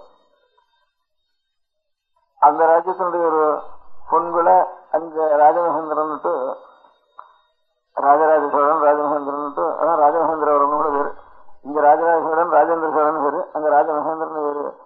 அங்க கோதாவரியில இவருடைய ஒரு கிளைகள் அங்க ராஜ்யபாரம் பண்ணினவளுக்கு அங்க இவ பொண்ணு கொடுத்து, அதுல இருந்து பிறந்த ஒரு பொண்ணு வீட்டு பேரெல்லாம் கூட அந்த ராஜ்யத்தை தெலுங்கு தேசத்துல பிறந்த பொண்ணு வீட்டு பேரெல்லாம் கூட இங்க ராஜ்யத்துல வம்சம் இல்லாம போறப்போ சோழராஜ்யத்துக்கே வந்து ராஜ்ய பரிபாலனை பண்ணிருக்கா. அப்புறம் இங்க இருந்து அங்க போறது, அங்க இருந்து இங்க வருது அப்படின்னு அப்படி எல்லாம் வச்சுட்டு இருக்கா. இங்க இருந்து அங்க போறப்போ இங்க இருந்து அநேக வேத வித்துக்களை அங்க அழைச்சுன்னு போயிருக்கா. ஆயிரக்கணக்கான வேத வித்துக்களை தமிழ்நாட்டுல இருந்து அங்க அழைச்சுன்னு போயிருக்கா. அங்க அழைச்சுன்னு போய் 4-5 இடத்துல அவளுக்கு பெரிய இடங்கள்லாம் விட்டு, அவளுக்கு மானியங்கள்லாம் விட்டு, வீட்டெல்லாம் கொடுத்து, அங்க கோவில்கள் எல்லாம் கட்டி, இந்த நாட்டுல எவ்வளவு பெரிய கிரகங்கள் இருக்கோ இதனாலும் பெரிய கிரகங்களாக அங்க இருக்கிறதுல ஏற்பாடு பண்ணியிருந்தேன். அப்ப அதுல சில செப்பேடுகள் ஆப்பிட்டுது. அந்த இங்கே அந்தந்த ஊர்ல வயல்ல இல்ல உலக காலத்துல இங்கே சில செப்பேடுகள் ஆப்பிட்டுது. அதை சர்க்காரில் எடுத்து பார்த்ததுலாம் சம்ஸ்கிருதத்தில் எழுதியிருக்கு, நிறைய எழுதியிருக்கு. அதுல இன்ன ஊருக்காரன், என்ன வேதம் படித்தவன், அவன் பேர் என்ன, அருளாள பட்டன், சிவகங்கடமுடையான் பட்டன், திருவரங்கமுடையான் பட்டன், அம்பலக்கூத்தாடுவான் பட்டன், நாகேஸ்வரமுடையான் பட்டன், இப்படி எல்லாம் பேர் எழுதியிருக்கு. சில பேருக்கு சஹஸ்ரம்னு பேர் எழுதியிருக்கு. சில பேருக்கு என்ன சுவாமேஸ்வர சடங்க இருக்கு அப்படின்னு தமிழ் பேரே இருக்கு. அங்க இருக்கிற அந்த நாட்டுல கிடைச்சிருக்கிற இதெல்லாம் தமிழுடைய பேர் இருக்கு. இங்க உள்ள இருக்கிற சுவாமிக்கெல்லாம் அந்த பேர் இருக்கோ அந்த பேரெல்லாம் சொல்லி ஒரு டைட்டில், அந்த டைட்டில் சஹஸ்ரம் ஒரு பெட்டு, பட்டன் ஒரு டைட்டில், சடங்கவித்துன்னு ஒரு டைட்டில். சடங்கவித்துங்கிறதா இங்க சடங்கவின்னு பண்ணிருக்கான். பெரிய பிராணரியான எல்லாம் சடங்கவின்னு சொல்றதும், இதுல இந்த கல்வெட்டுல தமிழ் தேசிய கல்வெட்டுல சடங்கவின்னு எழுதிக்கிறதும், அந்த செப்பரேட்ல சடங்கவித்துன்னு எழுதிக்கிறதும் சரி ஒன்னா இருக்குதுன்னு அர்த்தம் பண்ணிட்டேன். சடங்க வித்துன்னா வேத வித்துன்னு சொன்னா வேதத்தை அறிந்தவன்னு அர்த்தம். சடங்க வித்துன்னா 6 அங்கங்களை அறிந்தவன்னு அர்த்தம். வேதமோட ஆரங்கம் வாங்கினானேன்னு தேவாரங்கள்ல திருவாமொழியில வரப்பெல்லாம் வேதம் ஆரங்கம்னுட்டு வேதத்துக்கு அங்கங்கள் 6. அதனால வியாக்கரணம்ங்கிறங்கம், அதுதான் வாய் உரங்கம் அவயவம். வியாக்கரணம்ங்கிறது வேதத்துக்கு வாய், ஜோதிஷாஸ்திரங்கிறது கண்ணு, நிருத்தம்ங்கிறங்கம் அதாவது நிகழ்ந்தது, இந்த பதத்துக்கு என்ன அர்த்தம் சொல்றது, அது காது. சப்தசாஸ்திர முகம் ஜோதிஷம் சுகி ஸ்தோத்திரமுக்தம் நிருத்தம் கல்பக்கரவ். இந்த சூத்திரம்னு ஆபசம சூத்திரம், ஆசிராயண சூத்திரம் சொல்றவன் அதெல்லாம் யஜ்யம் பண்ற இதனுடைய முறைகளை சொல்றது. அதெல்லாம் கை தரங்களுக்கு ஒப்பானது. சந்தஸ்துன்னு ஒன்றும், சந்தஸ்துன்னா அநேக விருத்தங்கள் இருக்கு தனியா. இப்ப தமிழ்லயே வெண்பான்னு ஒன்று இருக்கு, அதுக்கப்புறம் அகவல்னு ஒன்று இருக்கு. இன்னும் அநேக அகவல்கள் நமக்கு அதிகமா புரியாம பேர் இருக்க முடியாத விருத்தங்கள்லாம் அநேகம் இருக்கு. அந்த மாதிரி விருத்தங்களுக்கெல்லாம் அந்த சந்தஸ்துன்னு, அந்த விருத்தங்களுக்கெல்லாம் இலக்கணம் சொல்றதுக்கு சந்தஸ்துன்னு பேரு. அதுல வேதத்தில் இருக்க முடியாத மந்திரங்களுக்கெல்லாம் லட்சணம் சொல்றதுக்கு சந்தஸ்துன்னு பேரு. இந்த சந்தஸ்துங்கிறது சந்த பாதூருக்கு வேதத்துன்னு 6 அங்கங்கள். இந்த சடங்கங்களையும் அறிந்தவன் சடங்க வித்துன்னு பேரு. இந்த வேதாத்தியனம் பண்ற எல்லாரும் சடங்கோ வேதோ அத்தியேய, சடங்கமான வேதத்தை அத்தியனம் பண்ணணும். நேயஸ்ட, அத்தியனம் பண்ற மாத்திரம் இல்ல அறிந்து கொள்ள வேணும் அப்படின்னு எழுதியிருக்கு. சடங்கோ வேதோ அத்தியேய நேயஸ்ட அப்படின்னு எழுதியிருக்கு. இந்த 6 அங்கங்களோட அத்தியனம் பண்ணிட்டா வேதத்துக்கு அர்த்தம் தெரியலேங்கிறது சந்தேகம் இருக்காது. இப்ப சாமானியமா நமக்கு அந்த சடங்கம்ங்கிறதுல சடங்கத்துக்கு இப்ப சடங்கு பண்றதுன்னு தமிழ்ல சொல்றோம். ஆரங்கம் சொல்றதுனுடைய அர்த்தத்தை ஆறாவது அங்கம் கல்பசூத்திரம்னு வேறு. கல்பசூத்திரம்னா கர்மானுஷ்டானங்கள், இந்த கர்மத்தை இப்ப இந்த கிரியை செய்யறது அப்படின்னு அந்த அனுஷ்டானம் எந்த முறையில செய்யறதுங்கிறத சொல்றது அந்த கல்பசூத்திரம்னு அதுக்கு பேரு. அதுதான் அநேகம் பேர்கள் எழுதியிருக்காது. ஒவ்வொரு வேதத்துக்கும் அநேக ரிஷிகள் எழுதியிருக்கா அந்த கல்பசூத்திரத்தை. அந்த கல்பசூத்திரத்துங்கள்ல ஆறாவது அங்கம் வந்து சஷ்டாங்கம் பேரு. ஆறாவது அங்கத்தை சடங்கம்னு வச்சுட்டு அதே சடங்குன்னு சடங்குன்னு பேர் வந்துட்டு தமிழ்ல. அதுக்கு பிறந்த உடனே தாயார் விதத்துல முதல்ல இந்த பிண்டம் நம்முடைய சரீரம் இருக்க இந்த பிண்டம் நம்முடைய தாயார் விதத்துல எப்போ உற்பத்தி ஆகிறதோ இந்த கணத்துல இந்த ஜாதகங்கள்லாம் பண்றவங்க இந்த புறக்கிற ஜாதகம்னுட்டு, இந்த புறக்கிற ஜாதகம் கூட சரியா இருக்காதுன்னு சொல்றது. உங்களுடைய பஞ்சாங்கத்துல ஒவ்வொரு பஞ்சாங்கம் ஒவ்வொரு தப்பா இருக்கு. இந்த பஞ்சாங்கத்தை நம்பி ஜாதகம் நினைக்கிறதே தப்பா போறது. அதனாலதான் இவ்வளவு தப்பு ஏற்படுறது ஜாதக பலன்கள் எல்லாம் கூட. அதுல அந்த ஆதிசாஸ்திரத்திலேயே அப்பப்ப யந்திரங்களை பார்த்து சுத்தி பண்ணி அந்தந்த காலத்துல இந்த கிரகங்களுடைய விதிகளை பிரத்யட்ச அதுக்காக யந்திராத்தியாயம்னு தனித்தனியா யந்திரங்களை பத்தி சொல்லியிருக்கு. அதனால ஒரு காலத்துல போட்டா அவ ரூல எல்லா காலத்துக்கும் இருந்தாலும் யந்திரத்தினால சுத்தி பண்ணிக்கணும்னு சொல்லிக்க மாட்டாவா. அதனால யந்திரங்களை பார்த்து அப்பப்ப சுத்தி பண்ணிக்கணும்னு சொல்லிருக்கு. அதனால இப்ப சர்வ தேசங்கள்லயும் இதர தேசங்கள்ல கூட அநேக யந்திரங்கள் சாமான்யமா நம்ம நாட்டுல ஒரு 1000 வருஷமா இஸ்ரேலுடைய ராஜ்யம் இருக்கிறதுக்கு சாஸ்திரங்கள்லாம் அபிவிருத்தி அடையல. அவளுக்கு சுதந்திர ராஜ்யம் இருந்திருக்கு வெள்ளக்கார தேசத்துல. அவளுக்கு இந்த பிரத்யட்ச சாஸ்திரங்கள்லாம் இன்னும் கொஞ்சம் யந்திரம் அது பண்றது, வைத்தியத்துக்கு சலாஜி இதெல்லாம் பண்றது, வைத்திய சாஸ்திரத்துக்கு இன்ஸ்ட்ருமெண்ட் எல்லாம் பண்றது, இப்ப டெலஸ்கோப் பண்றது, இதெல்லாம் அவளுக்கு நிறைய ஐஸ்வர்யம். இதர ராஜ்யங்கள்லாம் அவள் கையில் இருந்ததுனால இங்க விளையிற சாமான்லாம் அவள் கையில போயிட்டதுனால அவள் சேஷ்டமா சௌகரியமா இருந்து சாப்பிட்டு மேல அநேக சயின்ஸ் எல்லாம் கண்டுபிடிக்கிறதுக்கு இன்னும் கொஞ்சம் சௌகரியம் அவளுக்கு ஏற்பட்டு போயிட்டு. முதல்ல நம்ம தேசத்தெல்லாம் முடிக்கிற காலத்துல அதிக ஞானம் இல்லை இந்த சயின்ஸ்ல எல்லாம் அவளுக்கு. இந்த வெடிமருந்து மாத்திரம் கையில் இருந்தது. அதனால நம்ம எல்லாம் பிடிச்சுட்டா. அந்த வெடிமருந்து வந்து நம்ம படமெல்லாம் அவள் கையில போய் சேர்ந்துட்டு வெடிமருந்துனால அவள் கையில போய் சேர்ந்த உடனே அவள் இன்னும் ஜாஸ்தியா அந்த சயின்ஸ்ல எல்லாம் வளர்க்கறதுக்கு நமக்கு சாப்பாட்டுக்கே கொண்டாடுறது. அதனால எங்கேயோ நம்ம வேதம், நம்ம சாஸ்திரம், நம்ம கணித சாஸ்திரம் இதெல்லாம் ஒன்னா அழிஞ்சின்றது. நம்ம வைத்திய சாஸ்திரம் கணித சாஸ்திரம் இருக்குன்னே தெரியாம போயிட்டு நடுவில் நமக்கு அன்னன்னைக்கு எங்கேயாவது போய் அன்னன்னைக்கு சாப்பிடறதுக்கு வாய்ப்பு கிடைக்கிறது கூட கஷ்டமா இருந்துட்டு. அவன் இவ்வளவு ராஜ்யத்தையும் பண்ணிட்டு மேலும் இங்க இருக்கிறதெல்லாம் அங்க இருந்தவா இங்கெல்லாம் நமக்கு 600 ராஜா வாங்கிட்டு இருந்தான் நெல்லெல்லாம். இந்த ஊர்ல இருந்த ராஜா வாங்கினால அந்த வெள்ளக்கார ராஜா வந்த உடனே 600 நெல்லை தூக்கிட்டு இங்க இருந்து எந்த கப்பல் தான் தூக்கி போடுறது, இவ்வளவு நெல்ல இந்தியா கொடுத்துருக்கிறது இல்லை அப்படின்னு யோசனை பண்ணி அப்பதான் பணமா மாத்தினான் கிஸ்டிய. பணமா மாத்தின உடனே அவன் பணம் கையில ஒத்துருக்க கிடையாது. நசுவ பணம் கொடுத்து அப்ப முதல்ல கடன் 6 ரூபா இருக்கிறதுன்னுட்டு அந்த 6 ரூபா இது கொடுக்கறதுக்கு கிஸ்டி கொடுக்கறதுக்கு சிங்காடி போயிடும். அப்ப என்ன பண்ணுவா, நிலம் இருக்கிறதெல்லாம் 100 ஏக்கரா 200 ஏக்கரா 500 ஏக்கரா இருக்கிற எல்லாரும் அப்போ கிஸ்டி கொடுக்காதவனா அவனுக்கு கிஸ்டி வெட்டி அடிக்கிறதுன்னு பேரு. பின்னால பிந்து விட்டும் அடிச்சு அது மேல அவனை கொடுக்குறியா இல்லையான்னு அடிக்கிறது. முதல்ல அவனை அந்த மாதிரி பண்ணிட்டு இருந்தா கிஸ்டி வசூல் பண்றப்போ வெள்ளக்கார முதல்ல வந்தப்போ. அதுக்காக என்ன பண்றது, நான் அடுத்த வீட்டுக்காரனுக்கு என் நிலம் முழுக்க நான் சாசனம் பண்ணி வச்சுட்டேன் பாருங்க, இனிமே நான் கிஸ்டி கொடுக்க வேண்டியதில்லை அவன் கொடுக்கணும் அப்படின்னுட்டு சாஸ்திரம் பண்ணி வச்சு ஓலையில் எழுதி இதுக்கு 5-6 மாசம் முன்னுக்கு எழுதி போட்டு ஓலையில் எழுதி அவன் வீட்டுல கொண்டு அவனுக்கு தெரியாம சொல்லிட்டு வந்துடுறா.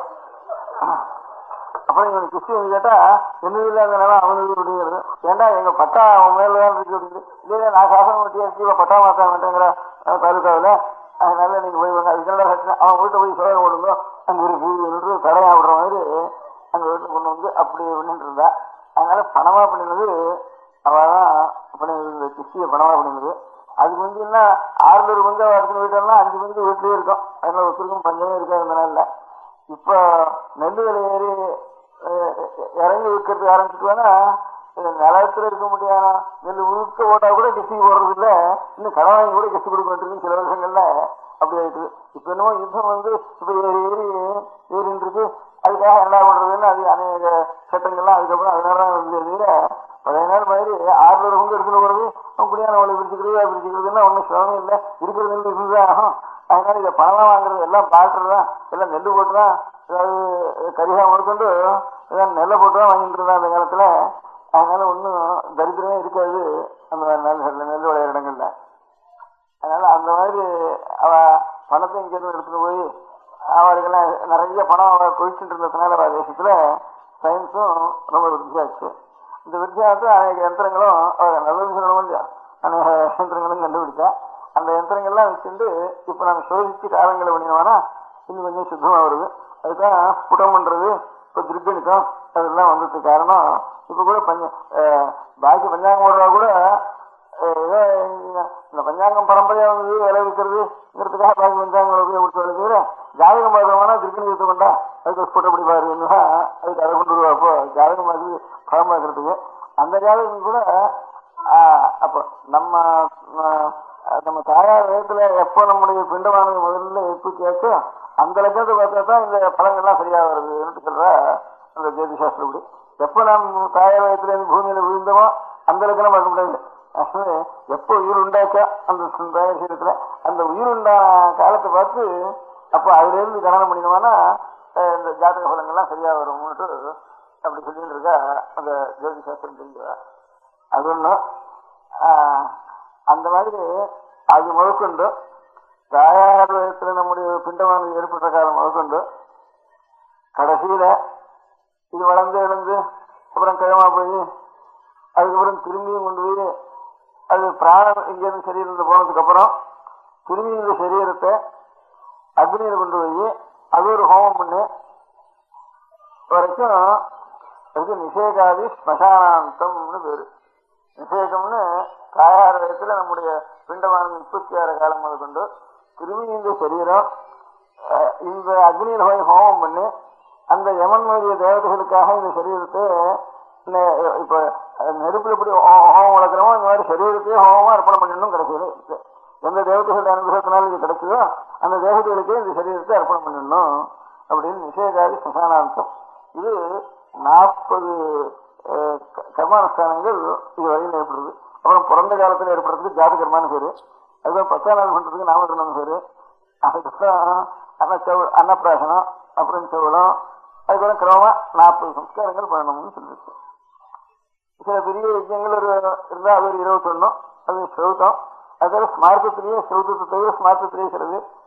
அதுக்கப்புறம் கேவலம் கிரகஸ்தாஸ்திரம் மாத்திரம் இருக்கவர்களுக்கு இன்னும் சிலது அப்படின்னு இப்படி இந்த கிரம பிரகாரம் இவ்வளவையும் தமிழ்ல சடங்குன்னு சொல்றது. இவ்வளவு 6வது அங்கத்தினால சொல்ற கல்பசூத்திரத்தினால சொல்லப்படுற காரணத்தினால சஷ்டமான அங்கத்தினால சொல்லப்படுறதுனால இதெல்லாம் சடங்கு நடக்கிறதுன்னு சொல்றதுக்கு காரணம். சடங்குன்னா இந்த 40 சம்ஸ்காரங்கள் நிஷேகாதி ஸ்மசானாந்தம். இது ஒவ்வொன்றும் வேதத்துல சொல்லியிருக்கு. இந்த ஒவ்வொரு இதையும் வேதத்துல சொல்லியிருக்கு.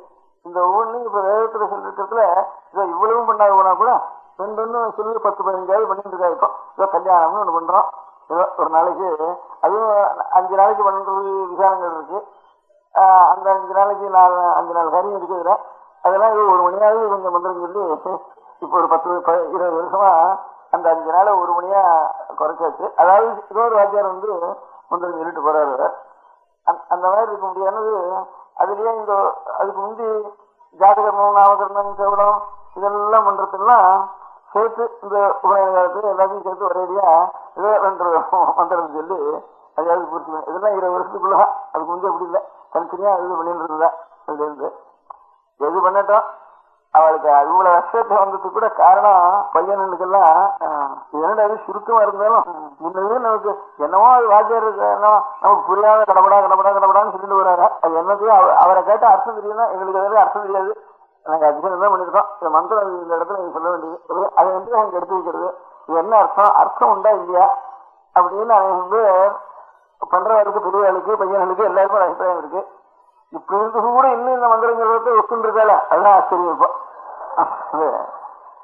அப்படி இருக்கிறப்போ நம்ம கடமை 6வது ஒருத்தராவது அப்பா எனக்கு தெரிஞ்சுக்கிறோம் என்னமோ நீங்க சொல்றீல கல்யாணத்துல இத்தனை நேரம் என்னமோ மந்திரம் வரும்னு உதறையில என்னவோ என்ன சில பேர் வாயில சொல்றா இவாளை சொல்றா இவா சொல்லணும் சொல்ல மந்திரம் மட்டும் எல்லாம் நீங்க சொல்லிக்க அப்படின்ட்டு அவன் அதில் இதே கற்றுடுற எல்லாத்தையும் எல்லாம் வந்துருக்கீங்களா அது என்ன அர்த்தம் என்ன சொல்றாங்கிறது அவளுக்கு புரியறது இல்லை. அவளுக்கு புரியாதனால அந்த சொல்ற அர்த்தம் நமக்கு வேண்டியதானா வேண்டாதா சரியா சரியில்லையா அப்படிங்கிறது அப்புறம் தீர்மானம் பண்ணிக்கிறது. என்ன சொல்றான்னே புரியறது இல்லை, அதுக்கு என்ன அர்த்தம்னே புரியறது இல்லை பண்றவாளுக்கு. பையனுக்கு இன்னும் இதுல அஸ்ரத்தையா இருக்கு. அதனால ஆரை கேட்டாலும் சாஸ்திரம் கேட்டா இதுக்கு எங்களுக்கு எல்லாம் அர்த்தம் தெரியாது. ஏதோ இது சொல்லி கொடுத்துருக்கா அது அவ்வளவுதான் எங்களுக்கு தெரியும், அதான் சொல்லுவோம். அப்படின்னு அவாரான்னு போய் சொன்னாலும் அவ சொல்றா. சரி, அவள் கேட்டு பிரயோஜனம் உடனே வேலை வாங்கி கொண்டு வந்துடுறா. அதனால இந்த மாதிரி நிலையில நமக்கு யாராவது இந்த நோய் சொல்லிட்டு இருக்குவேன்,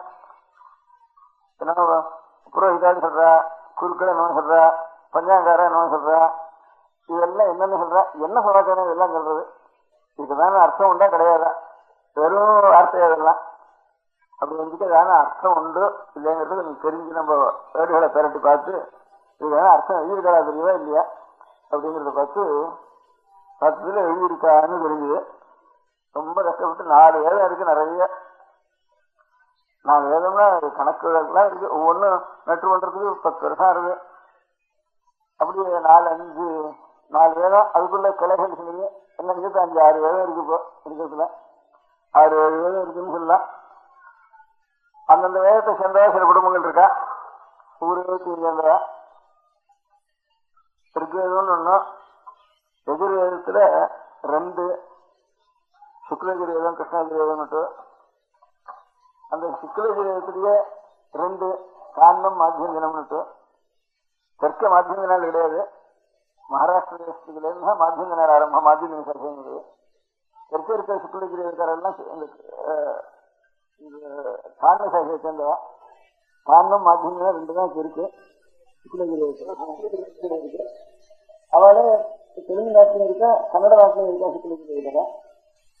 இந்த தெலுங்கு நாட்டம் கன்னட நாடு தமிழ்நாடு 3 இருக்கிற சுக்லகிரேதா காரண சுக்லகிரேதான்னு சொல்லி, அதே சுக்லகிரேதா மகாராஷ்டிர வனபாலத்திலையும் குருகுல தேசத்திலையும் இந்துஸ்தான் தேசத்திலையும் வங்காள தேசத்திலையும் ஒடியா தேசத்திலையும் ஒடிசா தேசத்திலையும் இங்க இருக்கிறவர்களுக்கெல்லாம் மாத்தியந்தின சுக்லகிரேதம்னு வருது. காரணம் மாத்தியந்திரம் 2.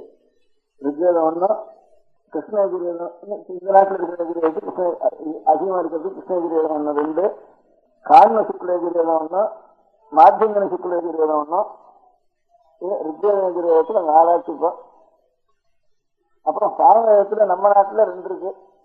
கௌசுவம்னு ஒரு சாமவேதம், தலவகாரம்னு ஒரு சாமவேதம். இந்த தலவகாரங்கிற பேரு பழைய நச்சினார்சிங்கர், அப்புறம் தேவாரக்காரா ஆழ்வார்காரா எல்லாரும் இருக்கா. இந்த தலவகாரங்கிறத நமக்கு தலவகாரம்னா என்ன பிராமணனுக்கே புரியல. இப்போ தலவகாரம்னா என்ன பிராமணனுக்கே புரியாது, அவளுக்கு அந்த நாள்ல புரியல. நச்சினார்சிங்கருக்கு அதுக்கு முந்திருக்கணும் சங்கனெல்லாம் வந்திருக்கு தலவகாரம், அதுக்கே அர்த்தம் புரியல. அவர் எப்போ வியாசர் வேதத்தை பிரிக்கிறதுக்கு முந்திருந்த வேதம் சொல்லிட்டு போயிட்டாரு. ஆனா இன்னும் தலவகார வேதம் இருக்கு, அத்தியானம் பண்றதா இன்னும் இருக்கா. மலையாள தேசத்துலயும் இருக்கா, நம்ம நாட்டிலயும் கொஞ்சம் இருக்கா, தமிழ் தேசத்துலயும் கொஞ்சம் இருக்கா, சோழ நாட்டுல இருக்கா, இதுலயும் காந்தி நாட்டிலயும் இருக்கா, சொல்பமா இருக்கா. தலவகாரக்காரர் இப்பவும் இருக்கா. தலவகாரம் இப்ப இல்லைன்னு சொல்லிட்டார் 700 நிச்சயம். அந்த நாளே அவருக்கு தெரிஞ்சா தெரியல. இப்ப 3/4 பேருக்கு கேட்டா தெரியாது, 3 நிமிஷம் 3 நிமிஷம் பேருக்கு தெரியாது. இப்போ வேதாத்தியானம் பண்ணவனுக்கே தெரியாது தலவகாரம் ஒரு சாமம் இருக்கான்னு. ஆனா இப்ப விசாரிச்சாலும் நிறைய இருக்கா தலவகாரம், என்ன அத்தியானம் பண்ணிட்டு இருக்கா போயிருக்கு. இந்த மாதிரி தலவகார கௌசவங்கிறதா இந்த நாட்டில் இருக்கிற சாமதானம் பண்றதெல்லாம் கௌசவ சாமதானம். இந்த கௌசவம் தலவகாரம் இது சேர்த்து 6 ஆச்சு. அப்புறம் அகரகாரா நம்ம நாட்டுல இல்ல, பழைய நாள் இருந்திருக்கான்னு நல்லா கல்வெட்டுல எல்லாம் தெரியுது. இந்த தமிழ்நாட்டிலேயே வடக்கு இப்ப இருக்கா, கொஞ்சம் இருக்கா, ஒரு 4 பேர் போல நம்ம இந்தியா முழுக்க. அதுல இவ்வளவு வேதத்துக்கும் பாஷ்யம் இருக்கா. ஒவ்வொன்றும் 10 வருஷம் ஆகணும் நட்டு பண்றதுக்கு. ஒவ்வொன்றும் 10 வருஷம் ஆக முடியாத இவ்வளவு வேதத்துக்கு இருக்கிற வேதத்தையும். ஆனா ஆயுத காலத்துல வியாசர் எவ்வளவு கிளைகளை பண்ணினாருன்னா சாமவேதத்துல 1000 கிளை பண்ணினாருக்கு. இதுல 2-3 இருக்கு. இப்போ எதிர்வேதத்துல 101 பண்ணினார் இருக்கு, அதுல 3 தான் இருக்கு. இப்போ 101 1000த்துல 2 1 இருக்கு. ஒப்ப 2 பேர் இருக்கா, ராணாயணம்னு விசாரிச்சு 2-3 இருக்கு. எதிர்வேதத்துல 101 இருக்கா, அதுல 3 இருக்கு. ரிக்வேதம் 21, 11 அதெல்லாம் 1-1 ரிக்வேதம் அகரவேதங்கள்லாம் 1-1, 21, 11 இருக்கு. இப்போ ஆனா இப்ப இருக்கிற இந்த 5-6 வேதங்களுக்கும் நிறைய அர்த்தம், ஒவ்வொரு பதம் விடாம அர்த்தம் எழுதி வச்சிருக்கா. அரண்யால்னு ஒரு பெரிய அவதான் பெரிய விஜயநகரம் ராஜ்யம். அங்க டெல்லியில சுல்தான்கள் நம்ம நாட்டுக்கு வெளிநாட்டுல இருந்து இங்க இருந்து நம்ம நாட முழுக்க ஆக்கிரமிச்சுண்டு, அப்புறம் இந்த சுல்தான்கள் ராஜபரிகாரம் பண்ணி இந்த நம்ம கோவில்கள் எல்லாம் துவம்சம் பண்ணி நாசம் பண்ணி எல்லாத்தையும் இது பண்ண காலத்துல அப்பதான் வித்யாரண்யால தெற்க வராம இந்த துங்கபத்ரனுடைய கரையில ஒரு பெரிய ராஜ்யம் வித்யாரண்யா ஸ்தாபிச்சு, வெளிநாட்டுல அந்த காலத்துல மாலிகாபூர்னு இந்த ராஜ்யம் இந்தியான கோவில்களையும் இடிச்சு எல்லாம் பண்ணிட்டு போயிட்டான். இங்க நம்ம நாட்டிலேயே ஒரு படிப்பு எடுப்பு வச்சு ஒன்றும் இல்லாமல் கொண்டு போயிட்டான். அப்புறம் அதெல்லாம் அகற்று திரும்பி ஒரு 400-500 வருஷம் அதிகமா அந்த வடக்கு எல்லாம் பாஷை எல்லாம் திரு பாஷை சாஸ்திரங்கள்லாம் இருந்தாங்க. அதெல்லாம் இந்த நாட்டில் வராங்க இருக்க முடியாது. நம்ம கோவிலும் இருக்க முடியாது. அந்த கோவில் தான் பெரிய கோவிலே ரொம்ப அபூர்வம் இருக்கு. வடகோவி வச்சா எல்லாம் பழைய சிற்பங்கள்லாம் போயிட்டு இந்த நம்ம நாட்டில் இன்னும் சிற்பம் இருக்க முடியாது வச்சுட்டு அப்போ இந்த ஆதிவாசர் அந்த காலத்துல பண்ணதை விட பாக்கி அதுக்கப்புறம் பிரதானமா இருக்க முடியாதுன்னா வீணா போக இருக்க முடியாது. வித்யாரண்யர் தான் இதுல இருந்து கிருஷ்ணாநதி கரையிலிருந்து கன்னியாகுமரி வரைக்கும் ராஜ்யத்தை ஒரு 300-400 வருஷம் நம்முடைய வடக்கேற்ற அவருடைய பாகம் இல்லாமல் இருக்க முடியாத வச்சுட்டு இருந்த காலத்துல அந்த வித்யாரண்யர்னா இவ்வளவு ராஜ்ய பரிபாலனம் பண்ணதோட கூட 5-6 வேதத்துக்கும் ஒவ்வொரு பதம் அர்த்தம் இருக்கேன். அதை படிக்கிறவா இப்ப கிடையாது. கொஞ்சம் சாஸ்திரம் படிக்கிறவா கூட ஏதோ இந்த கிராமர் மாதிரி விளக்கணும், தர்க்கம் வியாகரணம் இது 2 தான் அதிகமாக படிக்கிறாளே தவிர கொஞ்சம் நீங்க இருக்கிறவா கூட அதுவும் குறைஞ்சி வச்சு கொஞ்சம் நீங்க இருக்கிறவர்களுக்கு தர்க்க வியாகரணம் தான் படிச்சிருக்கா. எந்த வேதத்தை ஒவ்வொருத்தரும் கொஞ்சம் ஒரு ஜென்மத்தில் ஒரு தடவை உபயோகப்படுத்துறோமோ ஒரு சடங்கு வந்தா அந்த காலத்திலேயே சொல்லுவோம் மந்திரங்களை அந்த மந்திரத்துக்கு அர்த்தம் என்னன்னு தெரியறதுக்கு வேதத்தினுடைய அர்த்தத்தை எத்தனையுமே படிக்காம விட்டுட்டா. இந்த குழப்பத்துக்காக அத்தியனம் மாத்திரம் பண்ணி வச்சுருக்கா. இவங்க சில பேர் ஆத்மார்த்தமாக அத்தியனம் பண்ணிருக்கா. சாமானியமா படுத்த வருஷம் வேண்டியதை மாத்திரம் எடுத்துக்கொண்டிருக்கா. சில பேர் ஜீவனத்துக்காக எனக்கு அவ்வளவுதான். அதுக்கு அர்த்தம் என்னங்கிறது ஒருத்தரும் படிக்கல. படிக்காதனால என்ன ஆகுது, இதெல்லாம் என்னத்துக்கு இந்த கல்யாணத்துக்கு சொல்றது, உன்னுக்கு சொல்றது, விஜயாலயம் சொல்றது, கவனத்துக்கு சொல்றது, எல்லாம் நீங்க வாட்டுக்கு என்ன சொல்றது ஒத்துக்கு ஒன்றும் புரியல அப்படின்னுட்டு அதுல அர்த்தத்துக்கு வந்துட்டு எல்லாம் போயிட்டு இருக்க சமயத்துல இதை இது பெரிய விளையாடு 4 பேர் இருக்கட்டும் அப்படின்னு நினைச்சு இங்க சில பேர்லாம் சேர்ந்து ஒரு 2 வருஷத்துக்கு ஒரு இப்ப வேதாத்தியனமும் பண்ணி கொஞ்சம் பாஷையும் தெரிஞ்சு பாஷா ஞானம் இருந்து வேதத்தியனா பூர்த்தியா நட்டு பண்ணி இருக்கிறதா எத்தனை பேர் இருக்கா நம்ம தேசத்துல அப்படின்னுட்டு ஒரு கணக்கு எடுத்து அவளெல்லாம் கூப்பிட்டு நீங்க உங்களுக்கு பாஷா ஞானம் இல்லாதவர்களுக்கு திடீர்னு அந்த வேதத்துக்கு அர்த்தத்தை எடுத்தா அவளுக்கு இன்னும் சொல்றதுன்னு ஒன்றும் புரியாது. பாஷையை என்ன நெற்றி காலத்துல வேதத்தை அதுக்கு அதுக்கு அர்த்தம் என்னன்னு பாஷையில் இருக்கிறத சொல்ல தெரியாது அவளுக்கு. அதனால பாஷா ஞானம் இருந்து வேதம் நெற்றி எத்தனை பேர் இருக்கா நம்ம தேசத்துல என்ன ஒரு கணக்கு எடுத்து அவளெல்லாம் நீங்க வேலைக்கு ஒவ்வொரு வருஷம் ஒரு 6 மாசத்துக்கு வருவோம். அதுதான வேதத்துல ஒரு 10 பாகம் இருக்கிறது. ஒரு பாகத்தை நீங்க அந்த 10 பாகத்துல ஒரு பாகத்துல ஒரு 6 மாசத்துக்குள்ள இதை நெற்று கொண்டு வருங்க. இதை நெற்று கொண்டு வேண்டாம் 8 மணி நேரத்தில் வேதத்தை இது அர்த்தம் பார்த்துன்னு வருங்க. அப்புறம் அவளுக்கு பரிசு வைக்கலாம் அப்படின்னு சொல்லிட்டு அப்புறம் அவளுக்கு வேற அழகா ஏழைகள் குடும்பத்துக்கு ஜீவனத்துக்கு கஷ்டப்பட்டு வைத்தியத்துக்கு போயிட்டுக்கிறவா, வேற எங்கேயானு உத்தியோகம் பண்ணிட்டு அங்க போயிட்டுக்கிறவா. இப்படி அநேகமா உற்பத்தி உள்ளவளுக்கு வேதாத்தியனம் இருக்காது, வேதாத்தியனம் உள்ளவளுக்கு உற்பத்தி இருக்காது. 2 சேர்ந்து இருந்தாலும் அவளுக்கு தாரித்தியம் இல்லாம ஜீவனம் இப்படி கஷ்டமா இருக்கு. அப்படி கஷ்டமா இருக்கிற காலத்துல அவ என்ன பண்ணா அதுல ஒரு 100 பேர் கிடைச்சா நாங்க ஏதாவது படிக்கிறோம்னுட்டு இல்லாம அவளுக்கும் ரொம்ப தாங்க கஷ்டமும் முடியல. அப்புறம் ஒரு 20-25 பேர் செஞ்சினால ஒரு 6 மாசத்துக்கு வரும். இது 5வது வருஷம் 4வது வருஷம் 10 பரீட்சை 5வது பரீட்சை 5வது பாகம் 10 பாகமா பிரிச்சிருக்கு. ஒவ்வொரு வேதத்தையும் 3 வேதத்துக்கு 4 வேதத்துக்கு வச்சிருக்கப்பா. வித்யாதம் சுக்லகிரேதம் அகிரேதம் சாமவேதம் 4 வேதத்துக்கு வச்சிருக்கீங்க. இந்த 4 வேதத்துலையும் வேதத்துக்கு ஒரு 4 பேர் 5 பேர் 10 பேர் எதிர்வேதத்துக்கு வந்து கொஞ்சம் ஜாஸ்தியா வர கொஞ்சம் அதை நட்டு பாதி இப்ப பாதி ஆயிருக்கவளுக்கு. அப்புறம் முதல் வருஷம் ஆரம்பிச்சு சில பேர் சேர்ந்துருக்கா. அப்படி ஒரு 20க்கு மேல 30க்குள்ள இப்போ 4-5 வரிசையா பண்ணிருக்கா. அவளை அவ படிச்சதுக்குள்ள எந்த இடத்துல கேட்டாலும் அந்த மந்திரத்துக்கு இந்த அர்த்தம் அப்படின்னு அவ சொல்லுவா. அதே மாதிரி நீங்க சொல்லிருக்காருன்னா 10 பாகம் ஆயிடுச்சு வாழ்க்கை. அவங்க வேதத்துல அவ பிடிச்ச வேதத்துக்குள்ள விஜயம் எதிரேதோ சாதகம் அவ எந்த வேதக்காராலோ அந்த வேதத்துக்குள்ள உங்களுக்கு என்ன அர்த்தம்னா அவளுக்கு அர்த்தம் சொல்றதுக்கு தெரியும். ஆறானும் கொஞ்சம் கிரகஸ்தால இருக்கிறவா நாங்க இன்னைக்கு கல்யாணம் பண்ண போறோங்க, இந்த கல்யாணத்துல என்னென்னமோ வந்துடும் சொல்றாள, பையனும் சரி என்னமோ சொல்றாளோ அதுக்கு என்ன அர்த்தம் தெரிஞ்சுக்கணும் அப்படின்னு ஆசைப்பட்டா பின்னார் படிச்சிருக்காப்பா அங்க போ இந்த மாதிரி அவளை வரைக்கும் 4 நாள் வச்சுட்டு என்ன நடக்க போறதுன்னு முதல்ல கேட்டுக்கோ. அவளை ஒரு பிரசங்கம் பண்ண சொல்லு. நீங்க 4 பேர் உட்காந்து 6 பண்ண போறவள அவங்க கல்யாணத்துல 6 கொஞ்சம் கூட வந்துருங்கிற போறவள அவெல்லாம் செஞ்சு தெரிஞ்சுங்க. முதல் நாள் சரி அதுக்கு அர்த்தம் என்னது, இந்த மந்திரம் சொல்றது அப்படின்னு நெற்று பண்ணுங்க அப்படின்னு சொல்லி சொல்லுவானா. அதுக்கப்புறம் அவளாவது தெரிஞ்சுட்டு அதுக்கப்புறமாவது செய்யற காலத்துல இந்த அர்த்தம் அப்படின்னு அவன் தெரிஞ்சு கொள்ளலாம் அப்படின்னு சில பேராவது தயார் பண்ணி வைப்போம் அப்படின்னு நினைச்சுட்டு 100 பேர்ல இருந்து அவளுக்கு கஷ்டங்கள் சிரமங்கள் எத்தனை பாக்கி ஒரு 20-25 பேர் இந்த வருஷம் எத்தனை பேர் மனு போட்டிருக்கா? 37 பழைய மனுஷாத்தினா புதுசாத்திரம் இப்ப 4 பரிசையா அந்த 2வது வருஷம் 3வது வருஷம் 1 பரிசை இப்படி எல்லாம் சேர்த்து 37 பேர் இந்த வருஷம் போட்டிருக்கா. அந்த 30 பேர் இருந்தாலும் அவளை கொண்டாவது யாருக்கான்னு தெரிஞ்சுக்கணும்னு அபிப்பிராயம் இருந்தாலும் அவன் இடத்துல போய் நீங்க தெரிஞ்சுக்கணும்னு சொல்றதுக்கு வேற முதலையாவது தயார் பண்ணலாம்னுட்டு ஏற்பாடு பண்ணி ஒரு பரீட்சைன்னு வச்சு பரீட்சைன்னா அவளுக்கு கொஞ்சம் அந்த 6 மாசம் படிக்கணும்னா அந்த 6 மாசத்துல கஷ்டத்தோட கஷ்டமா இதோ கொஞ்சம் ஒரு 1/4 வயசுக்காவது 3/4 வயசுக்கு ஒரு 6 வயசு 1/4 வயசுக்காவது அவளுக்கு சம்பாவனையா கொடுத்து அதை நம்ம படிக்க சொல்லுவோம். முழுக்க படிச்சுட்டாலும் அப்புறம் ஏதாவது சம்பாவனை கொடுப்போம். அவளுக்கு சம்பாவனை பண்ணுவோம் அப்படின்னு நினைச்சுட்டு அது கொஞ்சம் ஃபண்டு வந்து சேர்த்து இதுக்கெல்லாம் ஃபண்டுனா சேர்றது கஷ்டம் தான். ஏன்னா லௌகிக நிர்பந்தமோ ராஜாங்க நிர்பந்தமோ இது ஒரு பயமோ இருந்தா நிறைய பணம் சேரும். நமக்கு லாபமோ இல்லை ராஜாங்க பயமோ இல்லை லோகத்தில் இருக்க முடியாத ஜனங்களுடைய பயமோ ஏதாவது இருந்திருந்தா தான் பணம் சேர்க்க முடியும். அதுல எல்லாம் ஜனங்களுக்கு பணம் நிர்பந்தமா பணம் வசூல் பண்ணிட்டு போயிடுறா.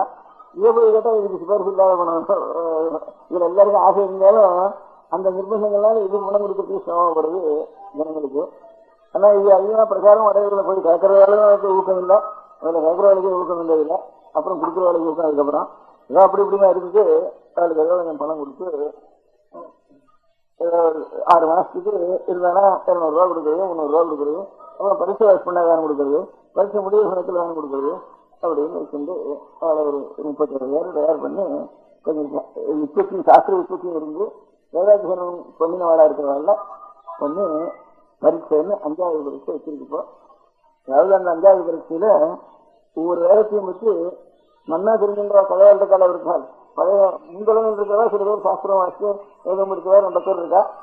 அந்த 2 பேர் விட்டு அவளுக்கு வேதங்களை பத்தி என்ன உபன்யாசம் பண்ண சொல்லலாம் அப்படின்னு நினைச்சு அதுதான் இங்க குஜராத்ல இருந்து வயசான ஒருத்தர் அந்த தேசத்துல சாணவேதம் ஜாஸ்தி இருந்து முன்தலைவர்ல இப்ப அந்த மாதிரி ஒரு நாள் இருக்காருன்னு சொல்லலாம். அதனால அந்த தேசத்துக்கிட்ட ரொம்ப குறைஞ்சி வச்சு இவரை பிரதான் இருக்கார். முழுக்க சாணவேதம் அத்தியனம் பண்ணி இவருக்கு உற்பத்தி சாஸ்திர ஞானம் இருக்கு. ஜோதி சாஸ்திரம் தெரியும், நல்ல உற்பத்தி சாஸ்திர ஞானம் இருக்கு. அதனால அவரை கொண்டு ஒரு உபன்யாசம் பண்ண சொல்லுவோம். அவர் அத்தியனம் பண்ணதுலேருந்து அர்த்தம் சொல்றதுக்கு அப்படி ஒவ்வொரு நாள் ஒவ்வொருத்தர் கொண்டு பொதுஜனங்களுக்கு உபயோகப்படுறத காட்டிலும் அந்த பரீட்சைக்கு வந்திருக்கிறவள் இருக்காள அவளுக்கு பொதுவாக அவள் அத்தியனம் பண்ணது அவள் படிச்சு மாத்தினாலும் அவளுக்கு தெரியும். மொத்தமா பாக்கி இருக்கிற விஷயத்தை பற்றி இவாளை ஏதாவது சொல்லுவோம் அப்படின்ட்டு. பாக்கியெல்லாம் தமிழ்ல தான் சொல்ல முடியா இருக்கும். இவளுக்கு மாத்திரம் தமிழ் தெரியாததுனால அவளுக்கு சம்ஸ்கிருத ஞானம் இருக்கிறதுனால அவளுக்கு சம்ஸ்கிருதம் தெரியாததுனால அந்த பரீட்சைக்கு வந்திருக்கிறவள அவளை சம்ஸ்கிருதத்துல சொல்லிட்டு அதான் நான் மைக்கு வச்சிருந்தேன். அவருக்கு அவர் சம்ஸ்கிருதம் சொன்னாலே பூர்வாதனங்களுக்கு புரியாது. பெரிய வயசானவர். 2வது அவர் தேசம் வரதுனால கொச்சையா இருக்கும். உச்சாரணங்கள்லாம் நம்ம அவா தேசத்துக்கு நம்ம தேசம் கொச்சையா இருக்கும், நம்ம தேசத்துக்கு அவா தேசம் கொச்சையா இருக்கும். அதனால சற்றுன்னு அது புரியாது. அதனால நீங்களுக்கு புரியாம இருப்பாங்கன்னுட்டு நான் அந்த மைக்கை எடுத்துதான் இருக்க வேண்டாம், மரியாதை கொடுக்க இருக்குன்னுட்டு அந்த ஸ்விட்ச் எடுத்துடுன்னு சொல்லிட்டேன். அதனால திரும்பி புரியாம சாப்பிடுவாங்க.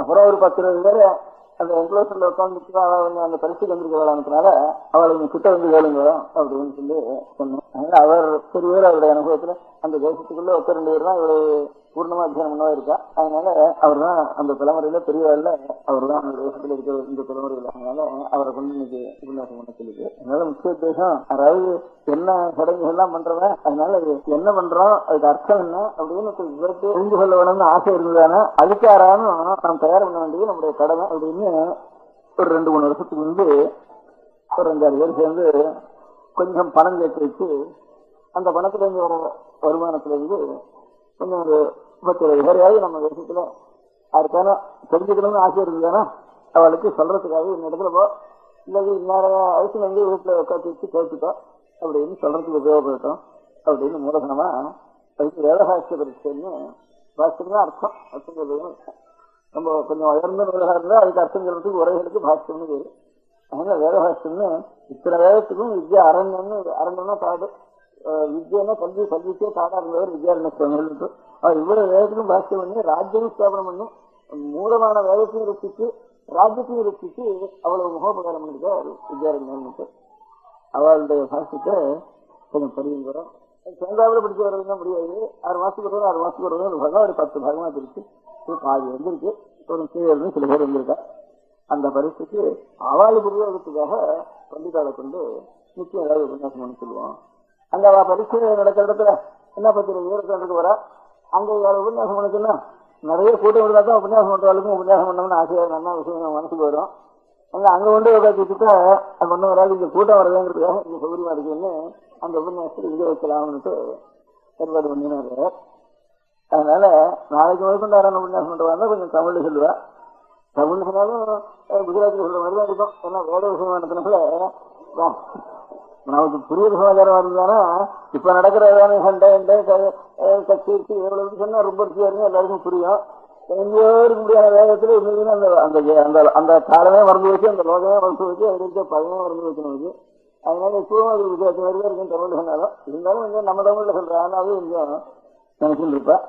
அந்த மாதிரி இந்த கூட்டத்தை உபயோகப்படுத்திக்கோன்னுட்டு அந்த பரிசு நடத்துறதா இங்க வந்து வச்சா அந்த உபன்யாசத்துல அதுதான் அந்த பெரியவருக்கு அந்த அவர் சாமவேத அத்தியனம் பண்ணவர். அதனால சாமவேதத்தை பற்றி சாமவேதத்துல இன்னொன்னு பாகுபாடுகள் இருக்கு, இன்னத்தினுடைய பிரயோஜனம் என்னது அப்படின்னு சில சாமங்களை உதாரணமா சொல்லி அவர்களுக்கு அர்த்தம் சொல்லி அவர் ஜோதிசாஸ்திர விஜயானத்துல ஜோதிசாஸ்திரத்துக்கும் அதுக்கும் சம்பந்தத்தை சொல்லி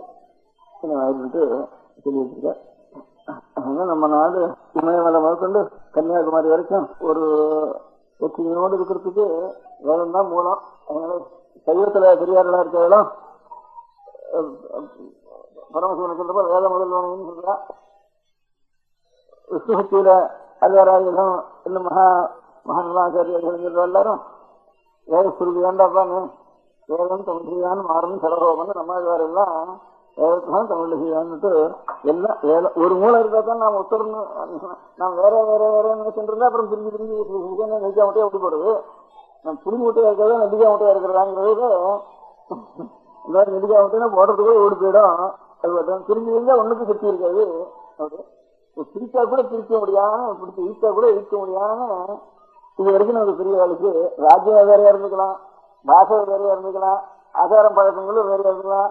சூடு குடிப்பான், முக்கால் குடிப்பான், வைக்கப்படுவான், ஏதோ ஒன்று ஒவ்வொருத்தம் ஒவ்வொரு இடத்துல 10 மூலம் எச்சல்மா தெலுங்கு தேசத்துல இருந்தா அவனுக்கு 10 கிடையாதுன்னு நீங்க வந்து வைக்கலாம். நாமெல்லாம் தெலுங்குல பார்த்தா எச்சலே கிடையாதுன்னு வைக்கணும்.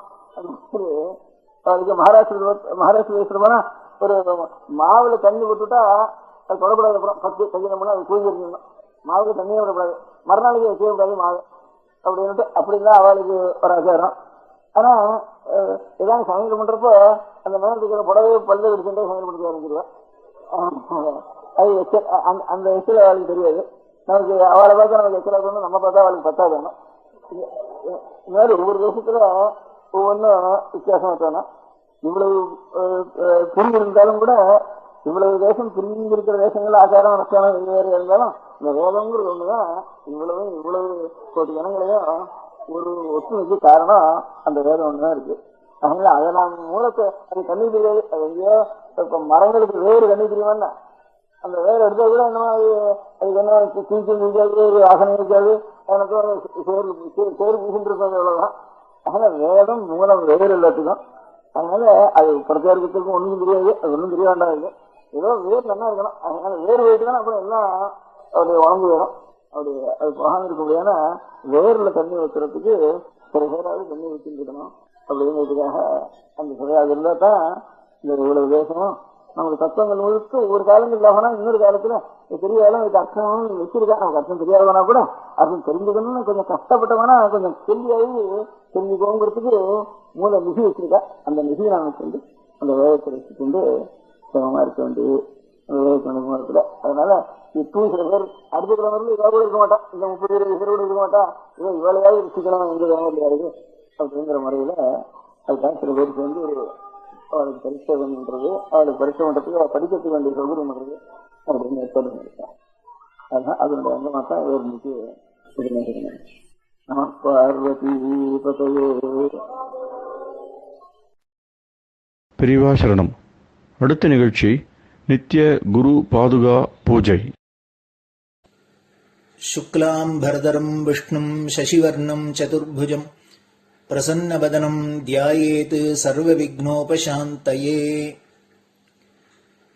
ममोपात्त समस्त दुरितक्षयद्वारा श्री परमेश्वर प्रीत्यर्थं गुरुप्रसाद सिद्ध्यर्थं गुरुप्रीत्यर्थं गुरुपादपूजाम् अद्य करिष्ये. गुरुब्रह्मा गुरुर्विष्णुर्गुरुर्देवो महेश्वरः गुरुः साक्षात् परब्रह्म तस्मै श्रीगुरवे नमः.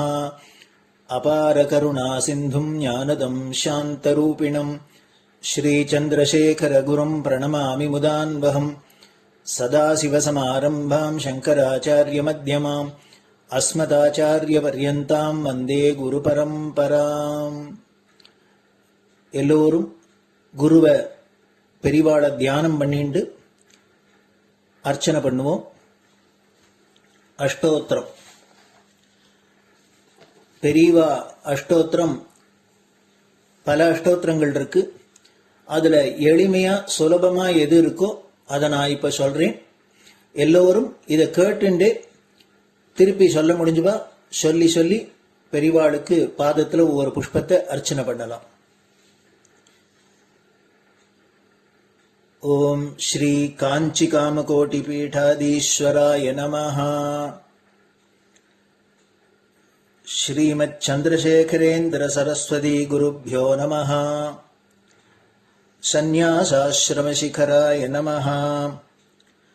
काषाय दंडधारिणे नमः.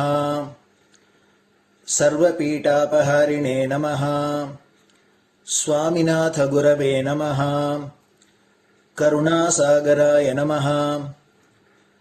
जगदाकर्षण शक्तिमते नमः. सर्वचराचर हृदयस्थाय नमः. ओम भक्त परिपालक श्रेष्ठाय नमः. धर्म परिपालकाय नमः. श्री जयेन्द्र सरस्वत्याचार्याय नमः. श्री विजयेन्द्र सरस्वती पूजिताय नमः. शिवशक्ति स्वरूपाय नमः. भक्ताभीष्ट प्रदायकाय नमः. ब्रह्मण्य पोषकाय नमः. ब्रह्म विष्णु शिवैक स्वरूपाय नमः. कांची क्षेत्रवासाय नमः. कैलाश शिखरवासाय नमः. स्वधर्म परिपोषकाय नमः. चातुर्वर्ण संरक्षकाय नमः. लोकरक्षण संकल्पाय नमः. ओम ब्रह्मनिष्ठापराय नमः. सर्वपापहराय नमः. धर्मरक्षक संतुष्टाय नमः. भक्तार्पितधन स्वीकर्त्रे नमः. सर्वोपनिषत् सारज्ञाय नमः.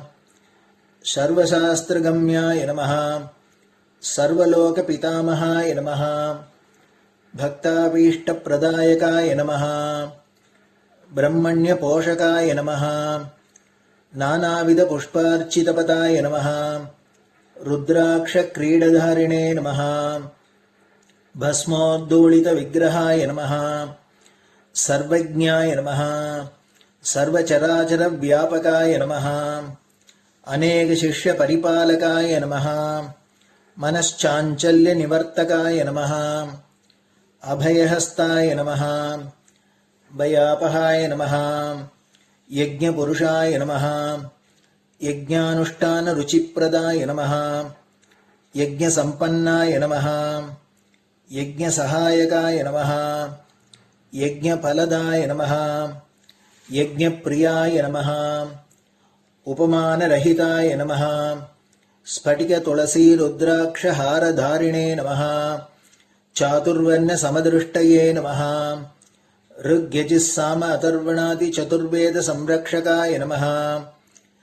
दक्षिणामूर्तिस्वरूपाय नमः जाग्रत् स्वप्न सुषुप्ति अवस्थातीताय नमः कोटिसूर्यतुल्यतेजोमय शरीराय नमः साधुसङ्गसंरक्षकाय नमः अश्वगज गोपूजा निर्वर्तकाय नमः गुरुपादुकपूजातुरन्तराय नमः कनकाभिषिक्ताय नमः स्वर्णबिल्वदलपूजिताय नमः सर्वजीवमोक्षदाय नमः मूकवाक्ताननिपुणाय नमः नेत्रदीक्षादानाय नमः द्वादशलिङ्गस्थापकाय नमः गानरसप्रियाय नमः ब्रह्मज्ञानोपदेशकाय नमः सकलकलासिद्धिताय नमः चातुर्वर्ण्यपूजिताय नमः अनेकभाषासम्भाषण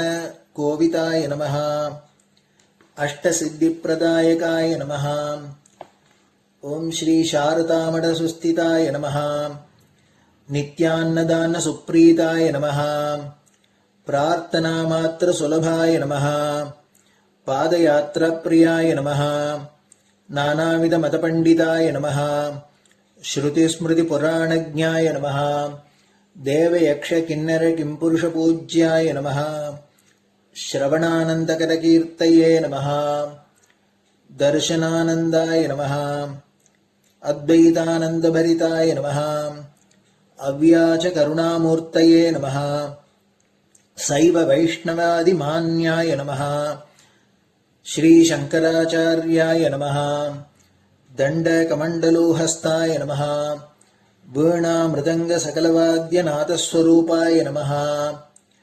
रामकथारसिकाय नमः वेदवेदाङ्ग आगमादिसकलकलासतस्प्रवर्तकाय नमः हृदयगुहाशयाय नमः शतरुद्रीयवर्णितस्वरूपाय नमः केदारेश्वरनाथाय नमः अविद्यानाशकाय नमः निष्कामकर्मोपदेशकाय नमः लघुभक्तिमार्गोपदेशकाय नमः लिङ्गस्वरूपाय नमः सालग्रामसूक्ष्मस्वरूपाय नमः कालड्यां शङ्करकीर्तिस्तम्भनिर्माणकर्त्रे नमः जितेन्द्रियाय नमः शरणागतवत्सलाय नमः श्रीशैलशिखरवासाय नमः डमरुकनादविनोदाय नमः वृषभारूढाय नमः दुर्मदनाशकाय नमः आभिचारिकदोषहर्त्रे नमः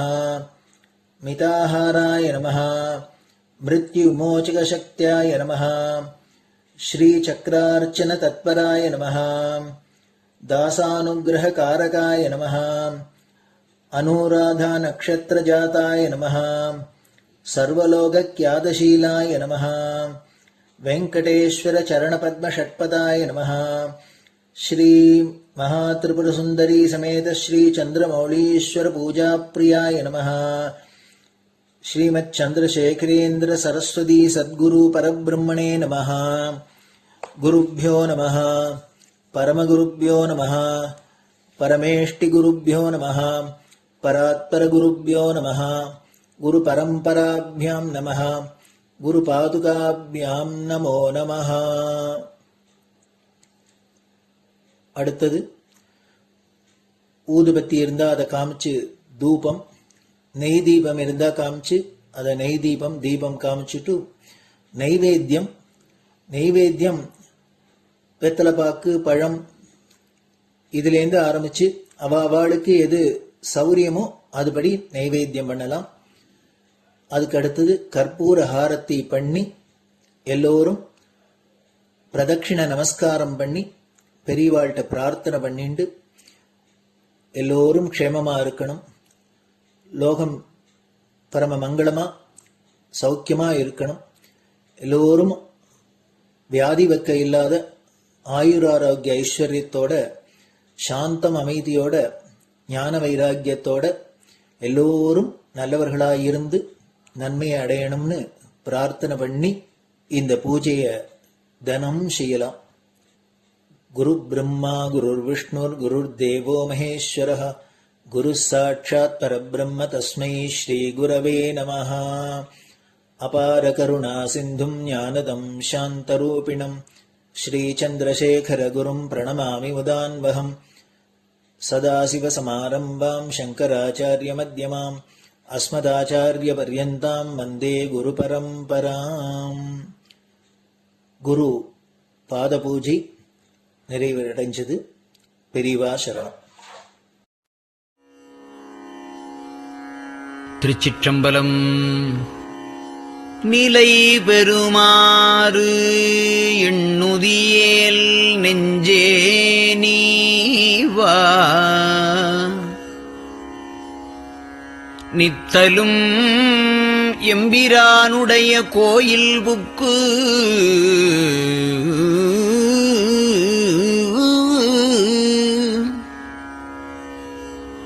புலர்வதன் முன் அலகிட்டு மெழுக்குமிட்டு பூமாலை புனைந்து ஏத்தி புகழ்ந்து பாடி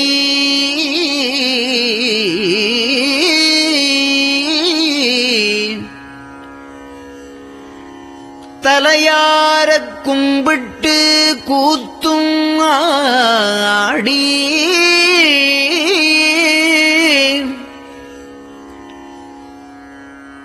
சங்கரா ஜய போற்றி போற்றி என்றும்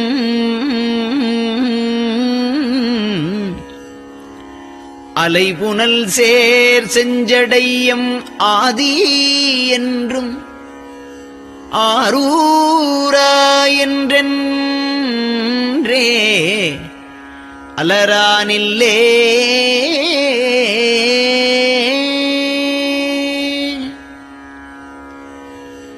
தந்தது உந்தன்னை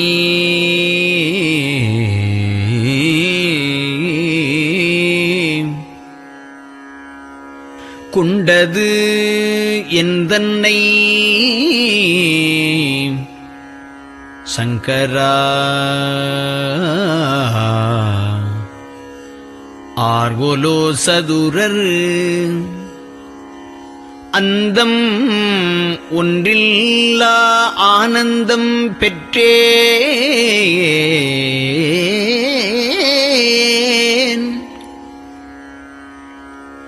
யாது நீ பெற்றது ஒன்று என்பால் சிந்தையே கோயில் கொண்டயம் பெருமான் திருப்பெரும் துறையுரை சிவனே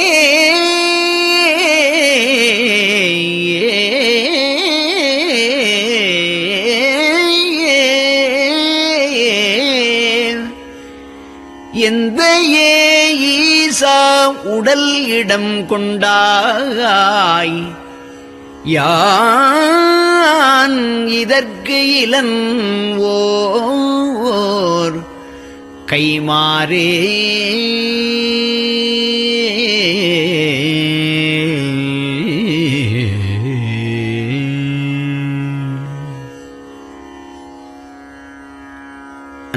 அன்னநடையார் அமுத மொழியார் அவர்கள் பயில் தில்லை தென்னன் தமிழும் இசையும் கலந்த சிற்றம்பலம் தன்னுள்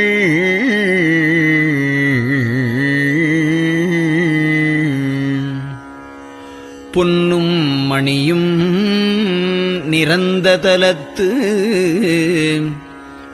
புலித்தோல் பியர்க்கிட்டு மின்னின் இடையாள் உமையாள்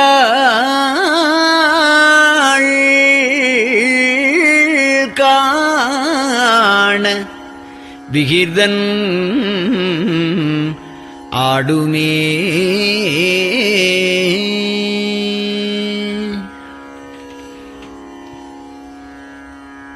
நெட்டையிலா உடல் நீத்து என்னை ஆண்ட நிகரிலா வண்ணங்களும்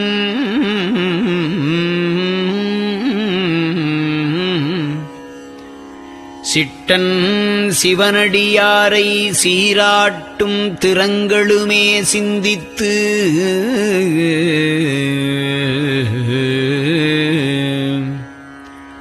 அட்டமூர்த்திக்கு என் அகம் நெகவூரும் அமிழ்தனுக்கு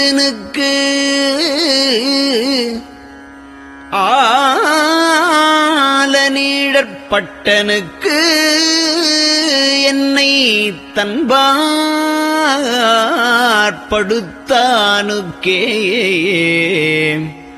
பல்லாண்டு கூறுதுமே.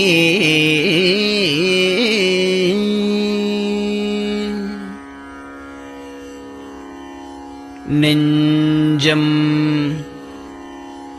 ஈசனைக் காண்பதே விரும்பி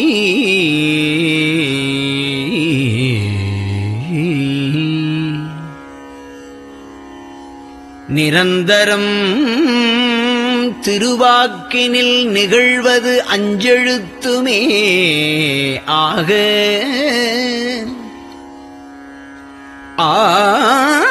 ஆளுடைய அம்மை செம்மலர் கைகுவித்து அருளி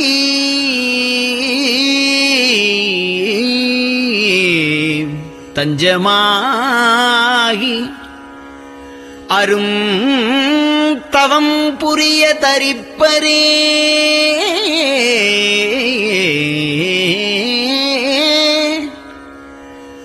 அவள் தனிப்பெரும் கணவர்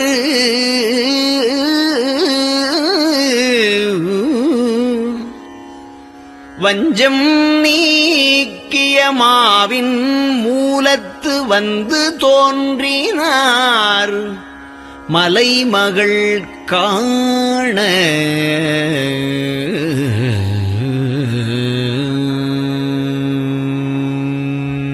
திருச்சிற்றம்பலம்.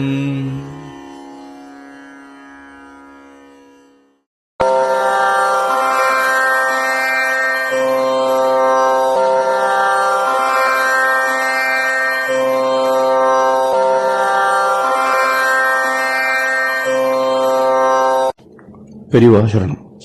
பெரியவா வானொலியின் காலை நிகழ்ச்சிகள் இத்துடன் நிறைவடைகின்றன.